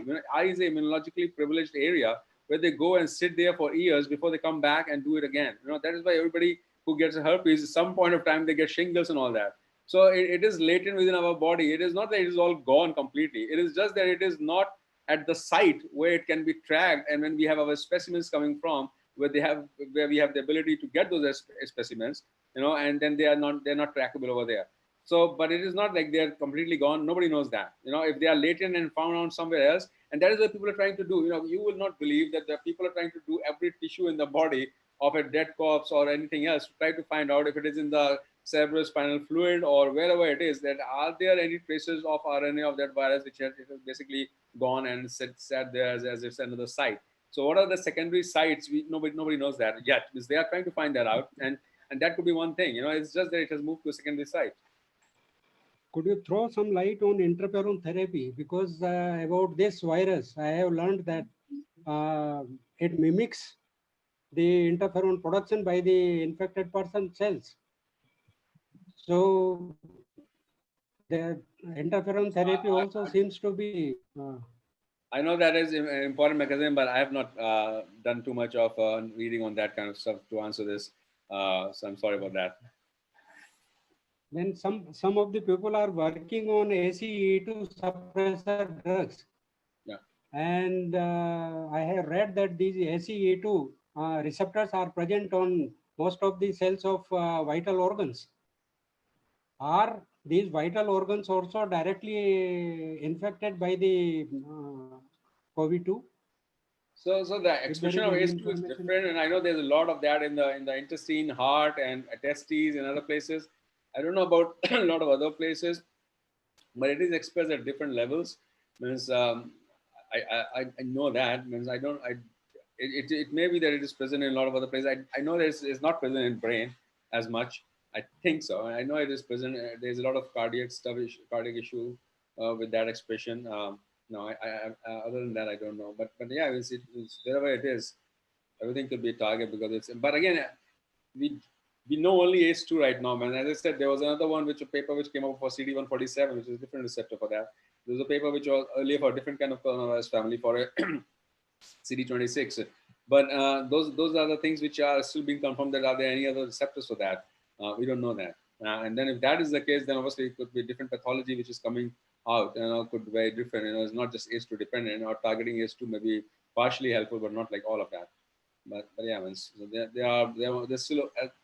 there's still a lot of scenarios which needs to be covered. In one of the first webinars organized by the department, there was in one of the presentations that its genome mRNA is expressed as a in a single stage. Is it true? Could you throw some light on that? And then afterwards, the fragments of proteins that are chopped. to the desirable length? Or in I other don't- words, whether it is expressed as a single polypeptide or in I the don't know, form of sir. fragment. I am not much expert on viral stuff. That are more of immune side of things. But yeah, I should know that, but I don't. I'm sorry. Okay. Thank you very much for your excellent presentation, Shikhar. Thank In you. fact, I was talking about quality sleep for good immunity, and at least this night we have spoiled for you. No worries, sir. It's just 3:15 a.m. So I'm fine. Hopefully, I'll get some sleep. Thanks to Tuina. Okay. Thank you, Dr. Shikhar, Thank you. for making this international webinar successful and also sharing your knowledge with us and experience with us. It was really very informative and valuable talk. And we are receiving a lot of appreciations through the chat box. So we appreciate your effort towards making it convenient to deliver this presentation at a very late night in your country. I think you might be feeling very tired and sleepy now because it was very hectic for you. So the inconvenience is deeply regretted. I'm sorry for that. No problem. Looking forward for the future endeavors with you. And thank you so much for your precious time. It was really very wonderful presentation, very informative. Now I Thank you request so much. Dr. Manikant Tripathi to propose a vote of thanks. Thank you. I would just say before you do that, and I'm really happy that I did this, and thank you so much for having me. I really enjoyed that, seeing you all. You are always welcome. It is your department only. What's that? You are always welcome. Here, the Yeah, microbiology department is your own department. As always, just to, Faizabad got a great. Thank you, Anytime Shikhar, you come, for please nice come here, then delivery. we will meet you also. Sure, yeah. No, thank you so much, sir. No, I tried my best because, as I said, this was not my forte. We do cancer immunology. This is something which has basically been thrust on us for the last 3 months or so, and we have tried to learn as much as we could and try to take it further. But I think, I hope that it was good enough for the students and the participants. But yeah. definitely will be Thank happy. you. Thank you very much, Shikhar. All participants were benefited. All participants were very much benefited. Thank you. Ramesh ji, please unmute Dr. Manikant Tripathi. He has to propose Yes. the vote of thanks, the formal vote of thanks. And I thanks to all the participants and my all teachers, professors, scientists, and all the delegates, Dr. Shikhar, for being with us. Please unmute Dr. Manikant Tripathi. Manikant ji unmuted है ma'am. Hello, ma'am. Yes. Okay. Okay. Good afternoon, everyone. Honorable Chairperson of this international webinar, Professor Manoj Dikshit sir, Vice Chancellor Dr. Ram Manohar Lohia, Awadh University, Ayodhya. The chief guest of this webinar, respected Professor S.K. Garg sir, ex-head, Department of Microbiology, honorable guest speaker and alumni of our Department of Microbiology, Dr. Shikhar Mehrotra, Associate Professor, Medical University of South Carolina, Charleston, USA, Professor Rajiv Gaur sir, Head Department of Microbiology, Professor R.P. Misra sir, Director IET, all deans, heads, faculty members, participants, ladies and gentlemen. On behalf of Department of Microbiology and Institute of Engineering and Technology, Dr. Ram Manohar Lohia, Awadh University, Ayodhya, I, Manikant Tripathi, feel honored and privileged to get an opportunity to propose a vote of thanks in this international webinar on understanding immunity against SARS-CoV-2. First of all, I would like to express my profound gratitude to our Honorable and Visionary Vice Chancellor, Professor Manoj Dikshit sir, for his ever-inspiring and dynamic mentorship. As we all are aware that our university is now well known at national and international level under his able guidance. Sir, you are always a source of inspiration for all of us. Thank you, sir, for being with us and grace this occasion. We would like to express our sincere thanks to the chief guest of this webinar, Professor S.K. Garg, sir, for accepting our invitation. Thank you, sir, for gracing this occasion and enlightening us by explaining the basics of immunology in very simplest way. Sir, we are honored by your presence. We are also thankful to our guest speaker, Dr. Shikhar Mehrotra. Despite of his busy schedule, he has accepted our invitation and delivered a wonderful talk. He explained beautifully the various perspectives of research on understanding of immunity against SARS-CoV-2. Thank you, sir, for sparing your valuable time and this informative talk. We are also thankful to Professor Rajiv Gaur, sir, Head Department of Microbiology, and Professor R.P. Misra, sir, Director IET, for their valuable guidance and directions towards organizing this international webinar. We are also thankful to our guest, Professor D.R. Modi, sir, Department of Biotechnology, Bhimrao Ambedkar University, Lucknow, Professor Bechan Sharma, sir, Department of Biochemistry, Allahabad University, Professor Ram Narayan, sir, Department of Biotechnology, BPS Purvanchal University, Dr. Suchi Srivastava, ma'am, Scientist, NBRI, Lucknow, Professor Lakshmi Bala, BBD, Lucknow, Dr. Rajat Pratap Singh, Department of Biotechnology, Guru Ghasidas University, Bilaspur, Professor Neelam Pathak, ma'am, and Dr. Neelam Yadav from Department of Biochemistry, Dr. Vijendra Chaturvedi from Department of MCJ, Dr. Salen Verma, Department of Management, and all other respected dignitaries for sparing their valuable time and guidance. I would like to acknowledge and thanks to Professor Salen Kumar, sir, Coordinator, Department of Biotechnology, and Professor Tuhina Verma, ma'am, Dr. Asutosh Tripathi, Mr. Anurag Singh, and members of the organizing committee for this webinar. Without their cooperation and full support, this webinar would not have been possible. I would like to express my sincere thanks to participants, scientists, faculty members, research scholars, students of different institutions, universities, and colleges for their actively participation in the webinar and showing their interest in this scientific events. I am thankful to Director IT and his team, especially Engineer Paritosh, Engineer Ramesh Misra, Engineer Akhilesh, Mr. Vivek Amlani, Engineer Vineet Singh, and others for their excellent contribution and technical support to make this webinar successful. I am thankful to the media person for the wide coverage of news of this webinar. Thank you all once again, and we look forward to productive session. Thank you. Okay, thank you, Dr. Manikant.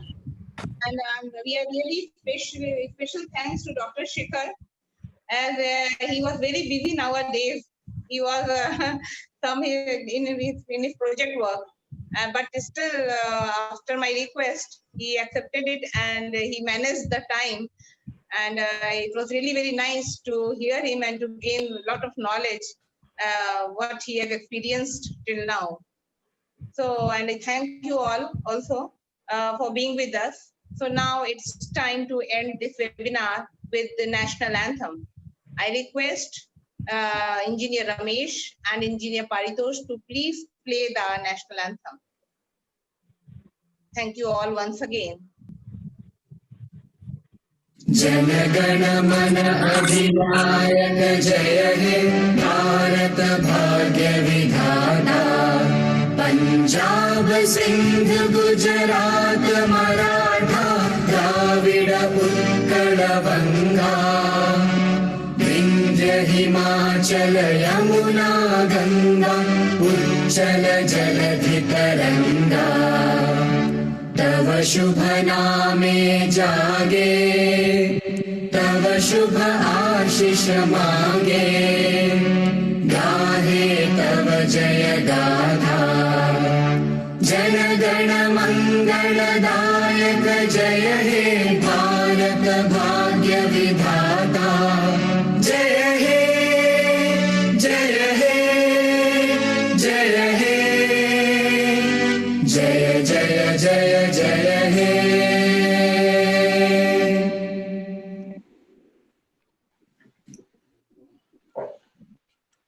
Bharat माता की जय जय. So we look forward to meet in more webinars and really feeling very happy today to see one of our alumni who is doing so nice in abroad and also giving contribution to the entire world by his great knowledge in research. Thank you to all. Thank you. Bye-bye. Take care, guys. Thank you, Shikhar. Bye-bye. Thanks. Very Bye. nice. Thank you, sir. Thanks, Dr. Garg. Thanks to Dr. Kaur. Professor S.K. Garg sir also for sparing his valuable time with us as a chief guest in this international webinar. And thanks to all once again. Take care. Thanks, Movina. Thank you, Dr. Manoj was Dr. also Shikhar. connected. Thank you. Yeah.